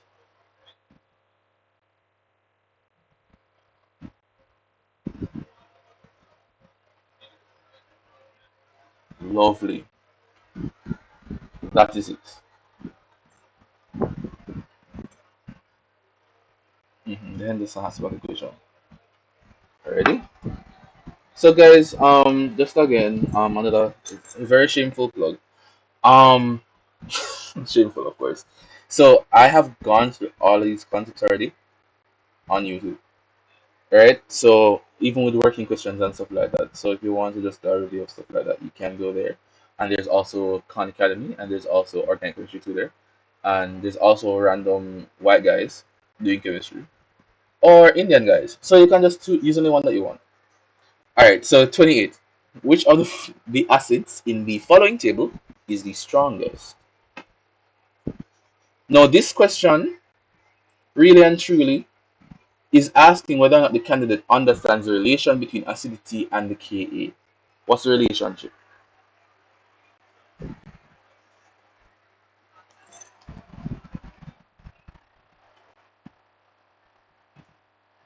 I'm sorry. I think that was a question. I would like for you to tell me what it is. No, no, no belief in here. No, no, no, no, no. This is not a theology session. This is not church. Come on, no. Tell me what the answer is.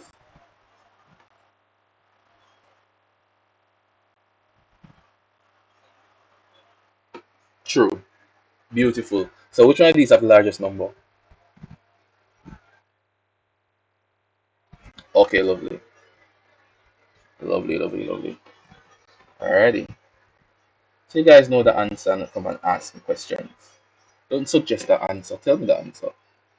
Alright, number 29. The results of the following the results for four experiments which investigated the reaction between propanone and iodine catalyzed by acid are given in the following table below.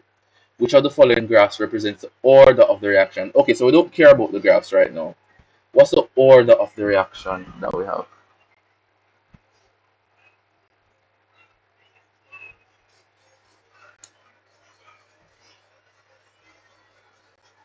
What's the order of reaction?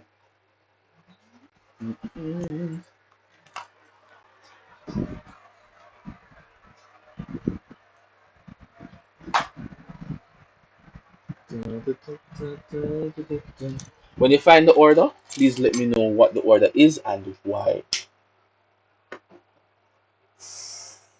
I don't want you to guess. Yes, it is.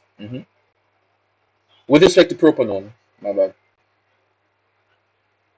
The overall order, well, the order of reaction with respect to propanone. So not the overall order, but just with propanone. So walk us through the steps to get that.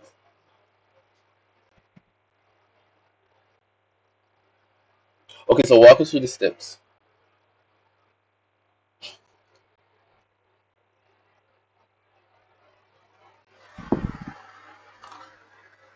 Mm-hmm.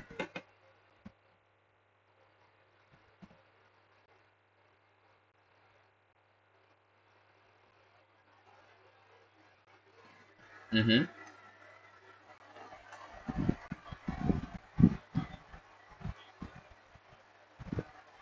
Alrighty. Anybody else?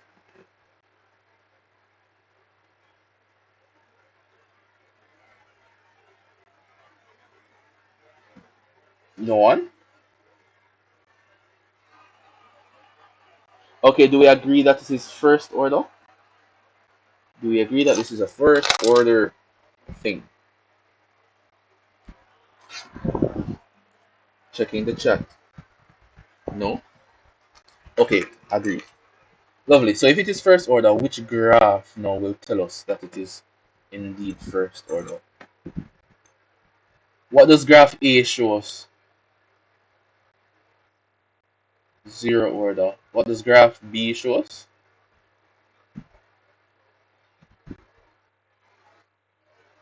Graph B shows us second order. Alright, lovely. What does graph C show us? And then graph D? Okay, lovely. What am I doing? I'm circling it. I should be writing to second order, alright? So I have that there. Because for graph B, what in the half-life is... Alright, hold on. Question 30. Compounds PQ and R form an equilibrium as shown below. So 2p plus 1q, right, create an equilibrium setup where the product is 2r, right? What is the units for the equilibrium constant Kc here? Or what are the units, my bad?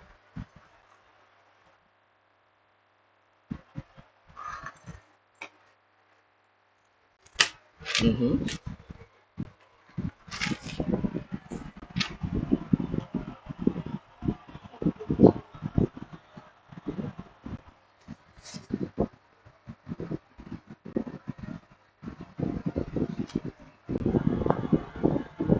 Okay, lovely. So remember that the Ka is always the concentration of the product divided by the concentration of the reactant, all of them brought to the power of their stoichiometry coefficients, right? So we're going to end up with mole squared dm to the negative 9 4 divided by mole squared dm to the negative 9, right? Times mole dm cubed. So we're going to end up with cancellation and end up with what? dm cubed per mole. Alright? B. Any issues there? Alrighty. The tip of a piece of clean platinum wire was dipped into a powdered solid and then held in a Bunsen flame. The flame shone a brilliant brick red color. Which of the following cations of the following metals is present in the powder?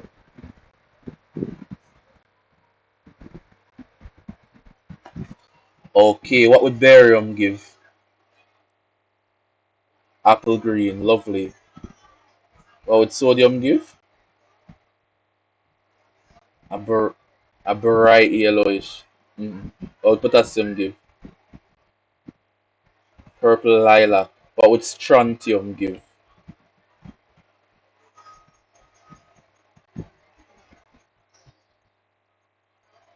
Mm, it's a red. What would lithium give? Crimson red color. Crimson red. Okay, sure. Okay, lovely. So, really and truly, calcium. Yes, calcium gives us this brick red color there. Alrighty. So, next question now. Which of the following oxides of elements in period 3 are correctly matched with their acid-base character? C.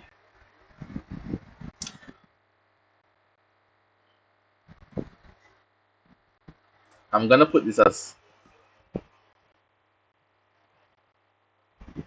okay. 2 and 3. We love that. No, we love that. It's a big improvement from C side. Um.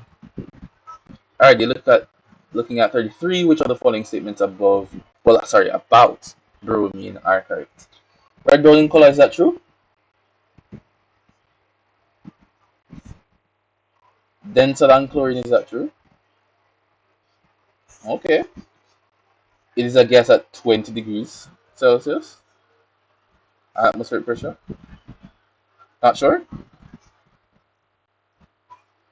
Not sure.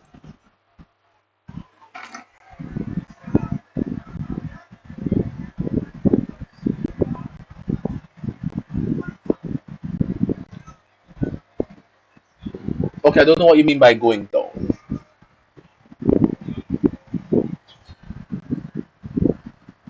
Yeah, it's a volatile liquid. Yeah, bromine's a volatile liquid. That's what it is. Well, at but at 20 degrees centigrade, I don't know. I don't know. I don't know. Imagine you have a chemistry teacher straight out of like college, and you ask them a question, they're like, I don't know. I don't know how you feel about that. But it is a brown liquid. That it's actually a liquid there at that temperature, right? At room temperature, it would start, being very volatile and start coming off as a red brown gas, right? When it gets cool, it remains as a liquid. All right, so that wouldn't be true. Is it denser than chlorine? Sure. Why? Density of the halides increased going down the group. Lovely. All right, so the answer is 1 and 2, which is A. The answers are okay.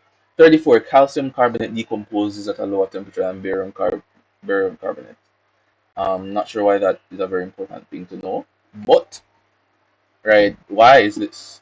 Why does calcium carbonate decompose at a lower temperature than barium carbonate?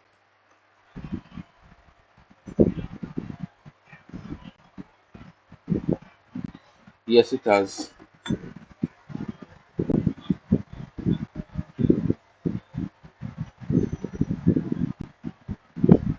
Yeah, it has something to do with it, therefore it's D. I don't think that's like a great reason. Okay.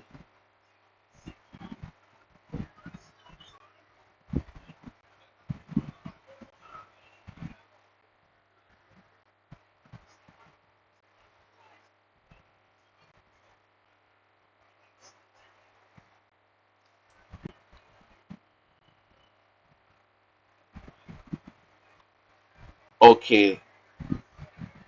Alright. Lovely. That's fine. So it has to do with three main things. One is charge density, the other is the polarization and thermal stability, and the third is really that barium has a lower polarization. Alright? Now, calcium carbonate will decompose at a lower temperature than the barium carbonate because of the difference in the stability of their carbonates, right? Make sense? Thermal stability of carbonates, right? That's what we're looking for, right? And the thermal stability of carbonates are influenced by the size and charge density of the metal cations. What does this mean? Because calcium is smaller than barium, it has a higher charge density, not true? You guys understand what I'm saying, or you want me to? All right, wait, hold on. Why am I no longer on the question? Okay, let me. Where's the question? Okay, so calcium is smaller than barium, but they are both 2+ ions, right? Therefore, the 2+ charge covers a smaller area with calcium than that of barium, because barium is larger than calcium. Make sense? So there's a greater large charge density on the calcium. Higher the charge density means that it can polarize more effectively with the carbonate ion. Make sense? That makes the calcium carbonate what? That makes it more stable or less stable. Which one? Less stable, right? Polarization as well. The calcium 2+ ion polarizes the carbonate ion, right? What does that mean? That means it distorts the orbitals around it, which would weaken the CO bond, as you were saying, the young lady was saying, right? And that makes the calcium carbonate less thermally stable. Therefore, it decomposes on heating to give us calcium oxide and carbon dioxide. Alright? So we're looking at stuff like that. So not only is calcium smaller, giving it a higher charge density, but it distorts the orbital or the electron cloud around the carbonate, right? That weakens the carbon oxygen bond. So with this information, what is the best answer? Calcium is not larger than the barium ion. I'm not sure why people put that there. This has, well, let's leave A out of it. The standard enthalpy of formation of calcium oxide is less negative than that of barium oxide, or the lattice energy of, okay. So what's the best answer that you guys can find here? Do you guys understand the thermal stability in terms of stability of products and lattice energy?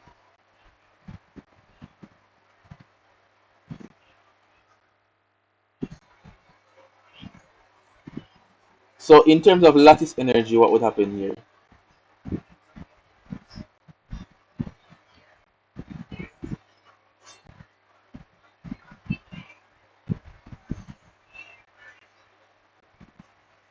A larger value? What do you mean by larger?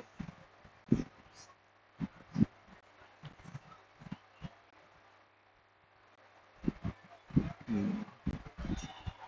So as it relates to lattice energy, right? Remember that because calcium is smaller, right? The calcium carbonate would have a more negative lattice energy, right? And the low, and it will actually create a more stronger electrostatic attraction, all right? So really and truly, the calcium's lattice energy should be, in this case, would be less. So no, not less, higher, right? Rather, right, than that of the barium. My bad. Yeah. So it's more negative, right? But really and truly, that means that there's a better lattice energy because the more negativity is more stability. All right. Um, what? So we have that information there. So what would be the best answer here? D. All right. So the calcium carbonate has a better lattice energy, right? The thermal decomposition is favored with the calcium as well because of the low because of the polarization, right? And the more stable oxide. So notice, right? As it relates to thermal decomposition. I know I'm yapping for a very long time, but I just want you guys to like understand it because a lot of persons don't really read module 3 content that much, right? But with thermal stabilizations, thermal stability rather, right, would understand that if the oxide is more stable, it's due to the higher lattice energy, right? So if something decomposes easily, that means that the oxide is a favorable state for it to be in, right? So we cannot say that calcium oxide, right, is less stable than barium oxide. That is not true, right? And the standard enthalpy of formation, how would that relate to? What would be the standard enthalpy of formation?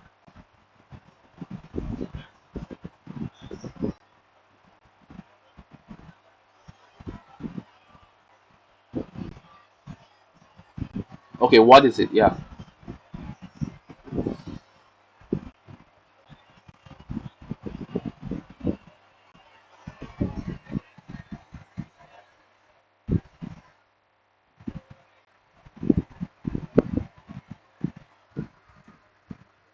All right. So let's use the relationship, right?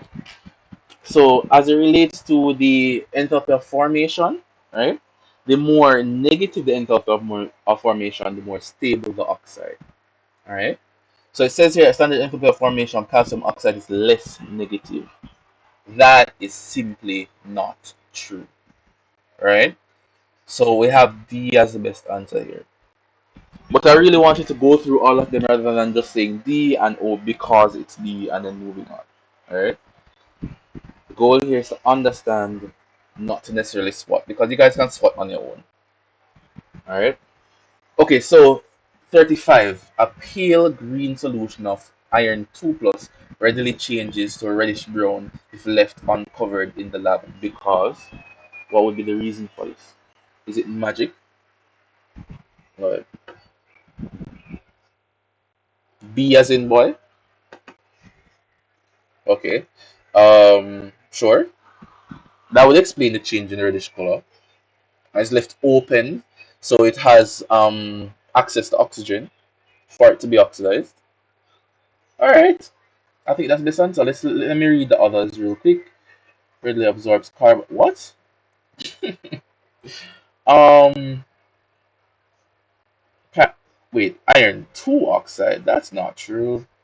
All right. So B is the answer. So that's the case there. Alrighty. We're almost there, guys. Um. You see, the more you look at chemistry, the more you realize that this is the easiest of the three sciences. 36. Which of the following compounds would produce the lowest pH when zero point 0.5 moles of it is bubbled in 1 liter of water?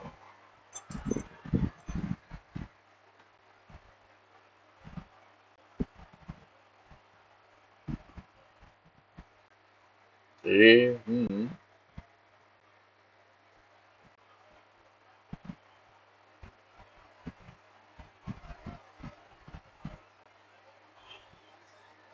Okay. So we're hearing A. Any other responses?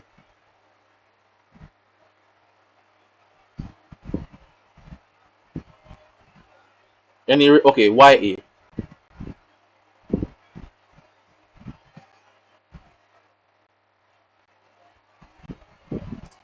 So out of all of them, you think that sulfuric acid is the most acidic of all of the acids that will be formed?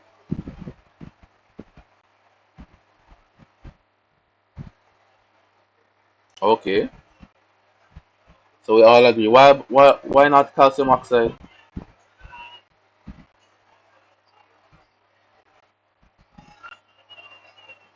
Okay. Alrighty.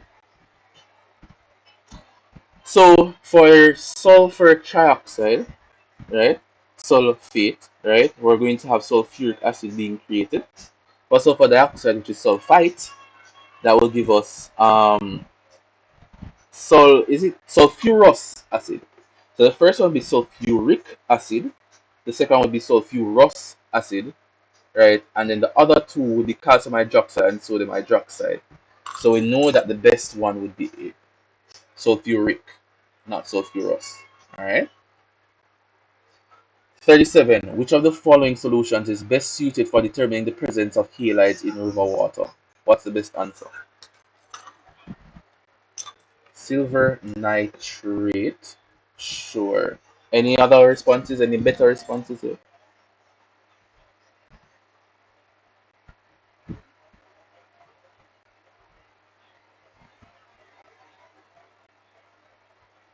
What will be the best for the qualitative analysis, the qualanal of halides? That would be silver nitrate, and it's a silver nitrate test we're talking about, alright? 38. Which of the following elements has the highest electronegativity?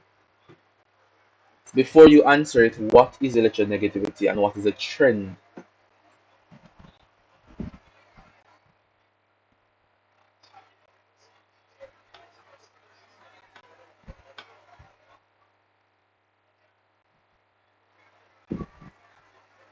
Okay,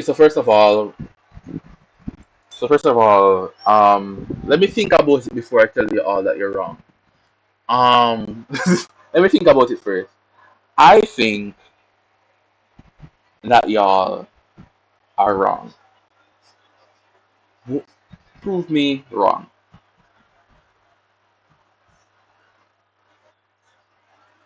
I think it's wrong, yeah.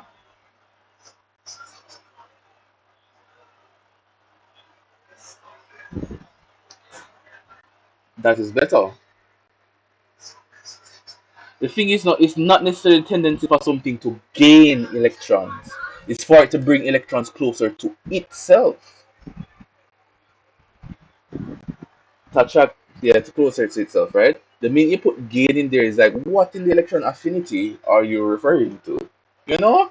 Like, so the thing is, no, remember, chemistry is very precise. But what has the highest electronegativity here? What chlorine? Why? What's the trend?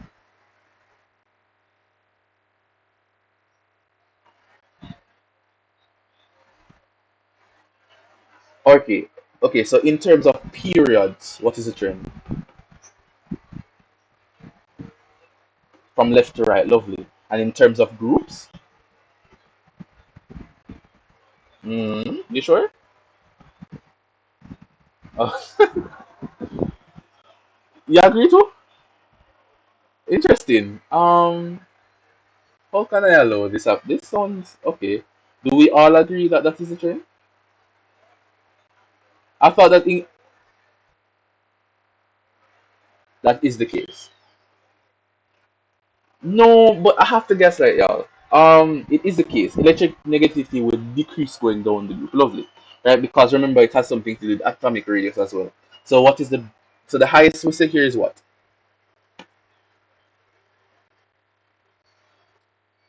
Sulfur. Which group is sulfur in? Which period?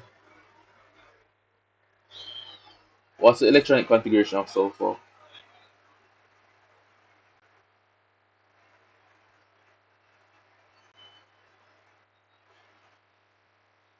Argon. Oh, wait, hold on. Yeah, you know what? Yeah, yeah, it would be neon. What's the EC? It would be neon then.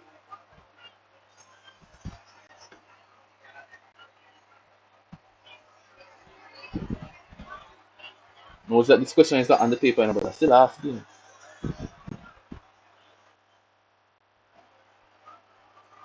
Mm-hmm. It would be neon 3s2 3p4. Right? Can sulfur form allotropes? Anyone. Can sulfur form allotrope? Name two examples of sulfur's allotrope.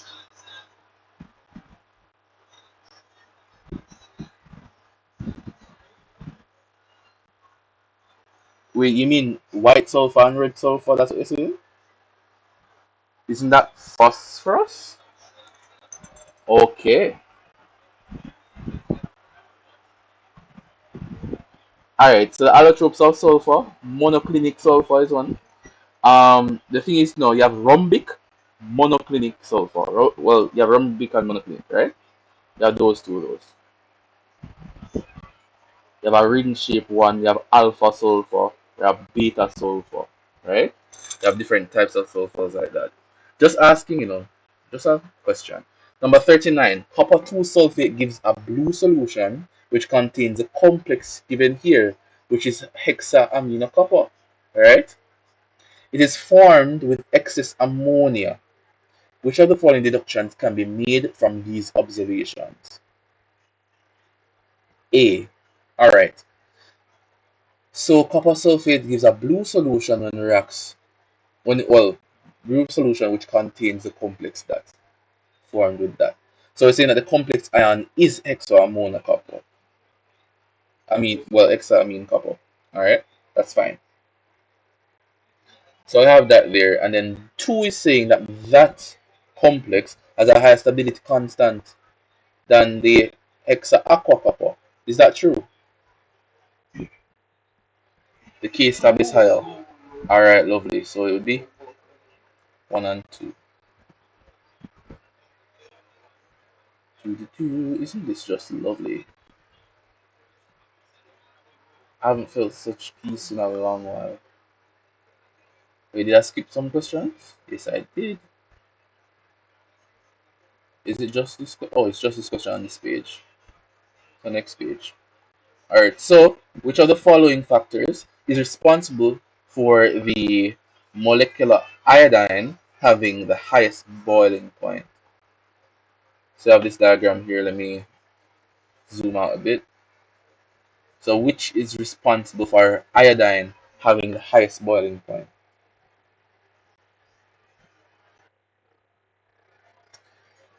Okay, D states that the van der Waals forces between the molecules increase down the group. Okay. Alright. Everybody agrees with that?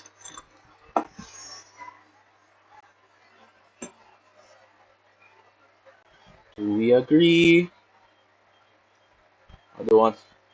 Okay. Okay, we agree. So why is it not A?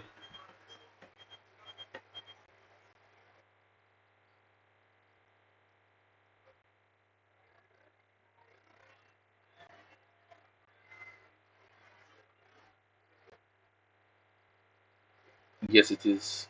True. Lovely. Alright. Seems like we are already prepared to pass this paper. 100% would be nice from each and every one of you. 41. Elements can be classified by their response to externally applied magnetic fields as diamagnetic, paramagnetic, and non-magnetic. Which of the following elements is considered to have a high degree of paramagnetism? First of all, define diamagnetism and paramagnetism.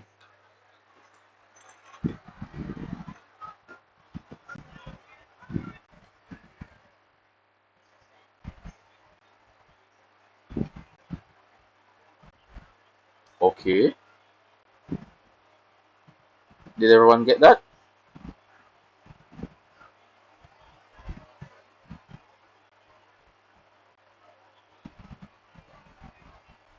Everyone got that right? Okay, lovely. So we have that lovely. So what's that? What's happening here then? So which has the highest degree of paramagnetism? Cobalt. Lovely.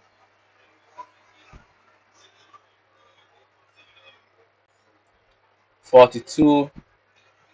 Right. So we have this here. So which of the oxides is an oxide of carbon?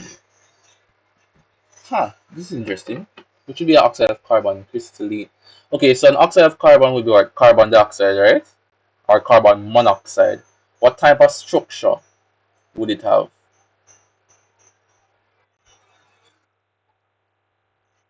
It would be simple molecular, it can't be giant covalent. Cannot be. If it were giant covalent, it would be solid. And carbon dioxide is a gas the last time I checked at room temperature. So it would be only thing at room temperature here or at gaseous at room temperature here, which would be D, covalent molecular. And it is acidic. Carbon dioxide creates what in water? Carbonic acid, not true? Beautiful. 43. Which of the following oxides is an oxide of hydrogen? Which one would be water? That is what it's asking. C. C. Beautiful. It's neutral. 7. It's a liquid. Love that. Room temperature. Well, that's technically, well, room temperature. Let's go with that. 44. Which of the following statements about oxides of the elements in period 3, sodium to chlorine, is not true? So what's not true about our period 3 oxides? First of all, let's go through them methodically. The oxides react with water to form alkaline solutions. Is that true? False. Not entirely.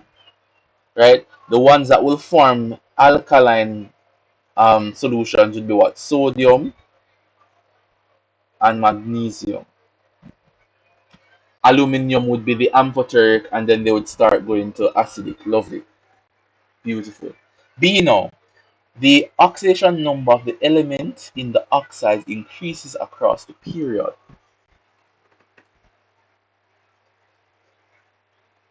True? Okay. I mean, if we say that A is not true, then that is the answer, you know. Alright. So across the period, the character, true. This is true. This is also true. These are true. A is the answer. That is the only one that is not true. Alright. Then the last question. Where's okay, the last question here. Let me zoom out a little bit. Alright, so aqueous barium chloride followed by excess dilute hydrochloric acid, right, is added to each of the following four unknown solutions 1, 2, 3, and 4. Alright? 1. A white precipitate is formed which dissolves in the acid to liberate a gas which decolorizes permanganate. Right? Which one would be that?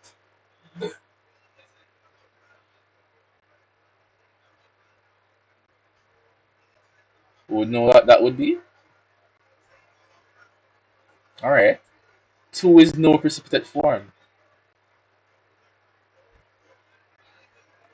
3, a dense white precipitate is formed, which is insoluble in excess acid.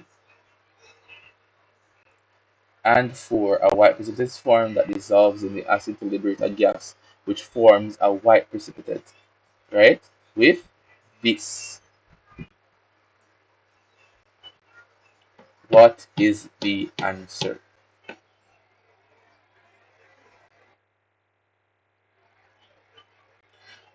Okay.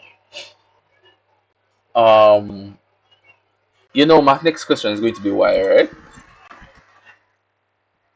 Okay, go ahead.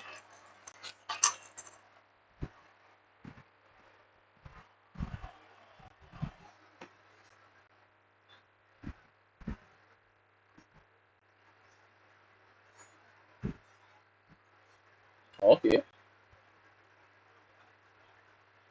Huh.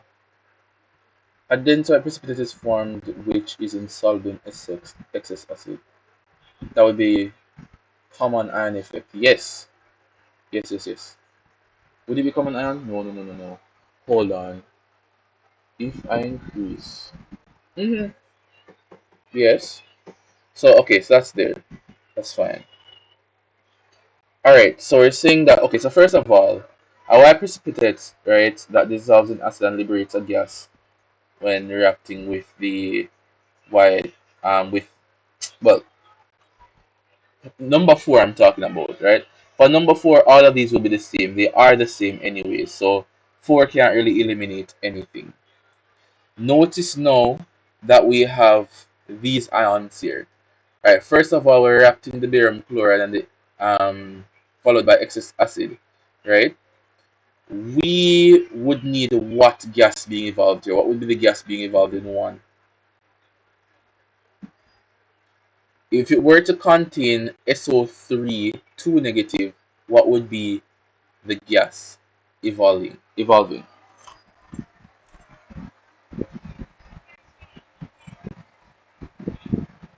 Anyone? This is the last question. We can get through it.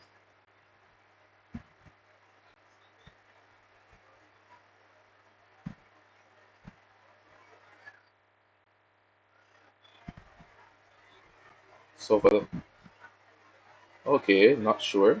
It's fine.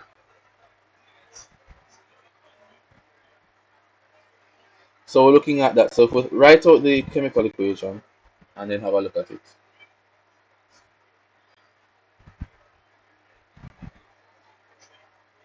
So we're going to end up with what? So first of all, we add the barium chloride to the sulfur 3, right? If it was going to be sulfite, right, we're going to end up with what? Barium sulfate and 2 chlorine ions. So chlorine is going to be the gas that is evolving, right?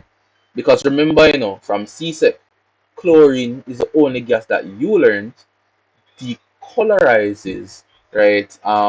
Generally like that. Well, one of the only gases that you learn decolorizes, right? First of all, we'll look at a white precipitate there. The white precipitate would be what? Is barium sulfate a white precipitate? Yes, it is, right? So that would be matching barium sulfate. And you have an acidic gas that is liberated that would be decolorizing that. That would be the chlorine, right? What won't work? What would be the one of the ones that won't work?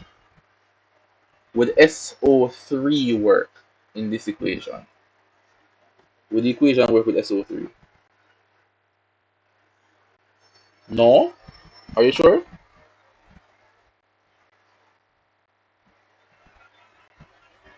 So the first one, what do you mean by the first one? Yeah. Okay, so sulfur trioxide, right? Would sulfur trioxide be the thing that is present for 1?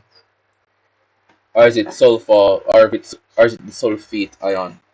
Sulfur 4. Well, sulfur SO4 rather. If it were SO4, would it liberate the gas? That's what I'm asking.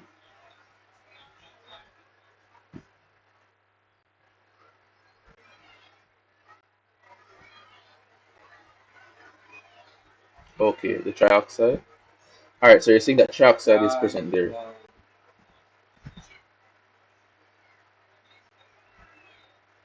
So what will happen here is that the sulfur trioxide would actually react to create sulfuric acid, right? So we're looking at something like that. But would that really, when you write out that equation, would you get the gas that we're looking for? That's what we're looking for. And because this question requires a lot of critical thinking, I'm not just gonna give the answer. I want you guys to write it out and see what the answer is. So we're saying sulfur trioxide. That's our first guess. So we're trying to see whether or not it is one, well, A, B, well, we have to distinguish between this sulfur sulfates and the sulfide and see which one is the true one for part 1.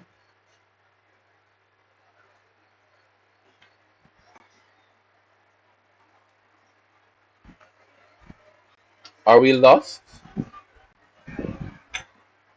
It's okay for us. Somewhat. Okay, so what's the thought process going into this question?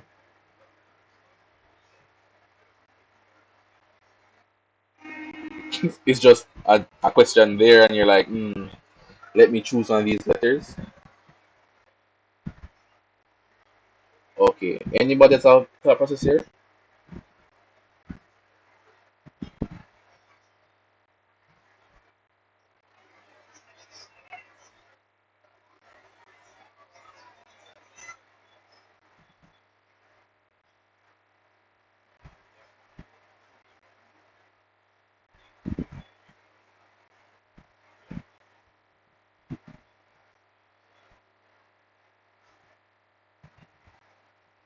Mm-hmm.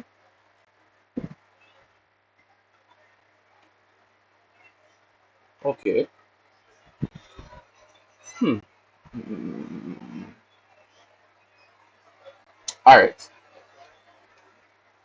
So from that, we're agreeing that it's sulfite.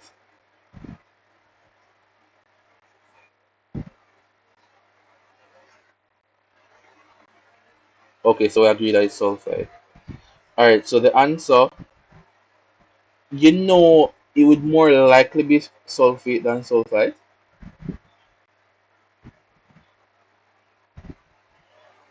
Okay, so based off of the chemical equation, I think it would be more likely to be sulfate than sulfite. All right. So when we look at that, so barium chloride, when we look at the reaction using the barium chloride, right, we would normally react sulfate ions to produce barium sulfate, which is a white precipitate, right? And then what are we doing after that? We're adding acid to the barium sulfate, right?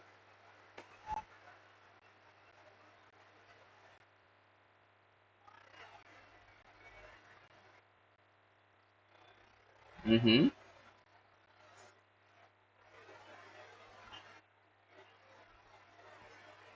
Sulfur dioxide and water.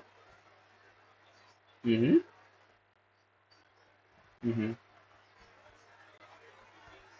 All right. No, no, no, no. I want the thing is, I was trying to figure it out.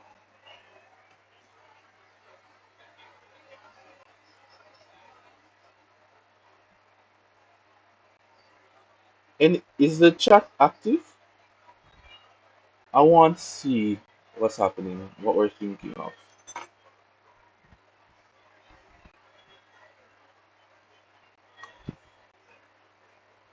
I prefer when you think, the thing is now we're trying to produce is HCl we're adding, right? So HCl would okay, sure.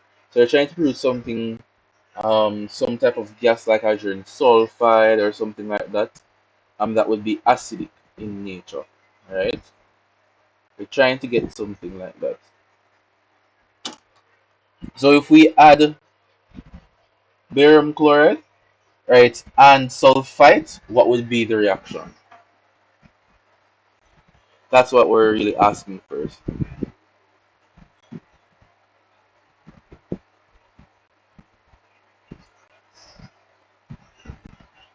That's the first thing I'm asking. Just write out that equation, and from that answer, we'll move on. So we're reacting. Okay, so we're reacting the barium chloride and sulfite. We're gonna end up with barium sulfite, right?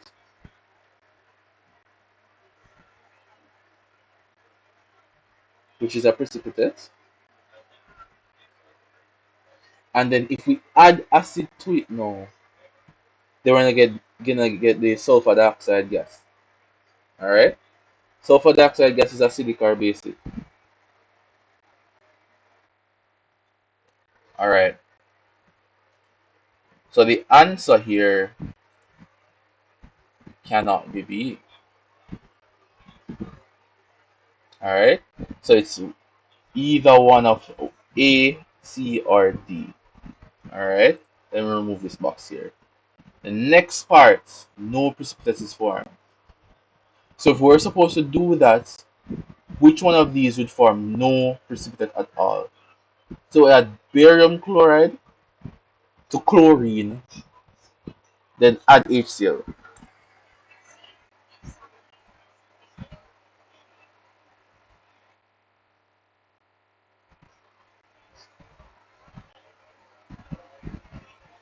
Well, that could be a guess.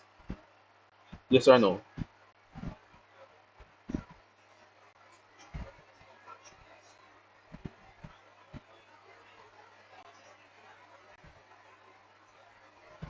It affects solubility, no so? That is true. But what would you expect? You'd expect what? A precipitate to be formed or no precipitate to be formed? Mm-mm. So the common ion effect would work, yes, right? But remember, chlorine will be a gas. So chlorine will not precipitate as a solution, but it will fall out of solution as a gas. Make sense? So it will bubble out of solution, but it won't form a precipitate. That must mean that the nitrate will be the problem. If you're at the barium chloride, right, with nitrates, what happens? Which is soluble or insoluble? Soluble. Nitrate salts are highly soluble. Alright? So we're gonna look at something like that. So what is the problem here? What is the problem that we have seen with this question? So my issue with this question is whether or not the question makes sense. That's my issue with this question. Alright? Because if barium chloride react with nitrate salts, right, what would we get out of it?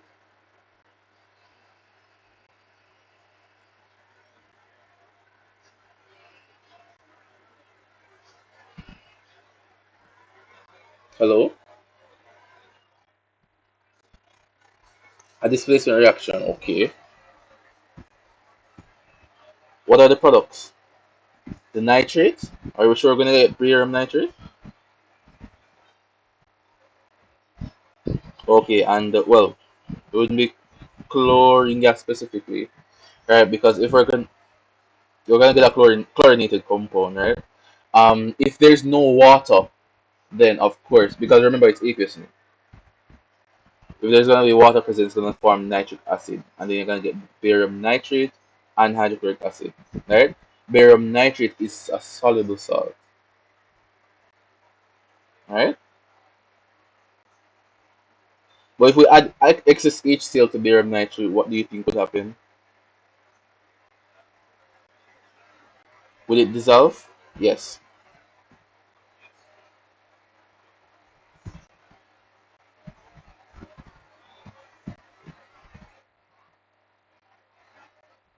Yes.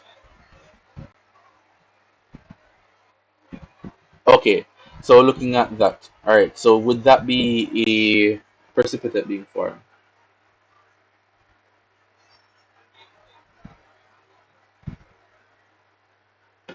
Is barium chloride soluble or insoluble?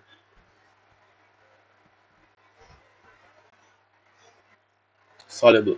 All right. So guys, I don't know if you get what I'm getting to, because if you're gonna be reacting this with chlorine, you're going to get liberating chlorine gas.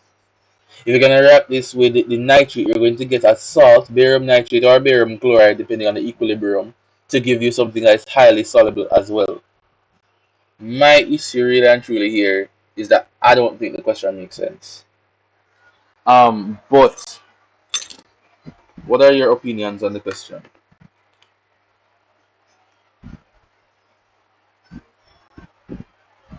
The better candidate to produce a salt would have been um the nitrate. So D would have been the best answer, right? So that is just what I have here. D would be the best answer for me.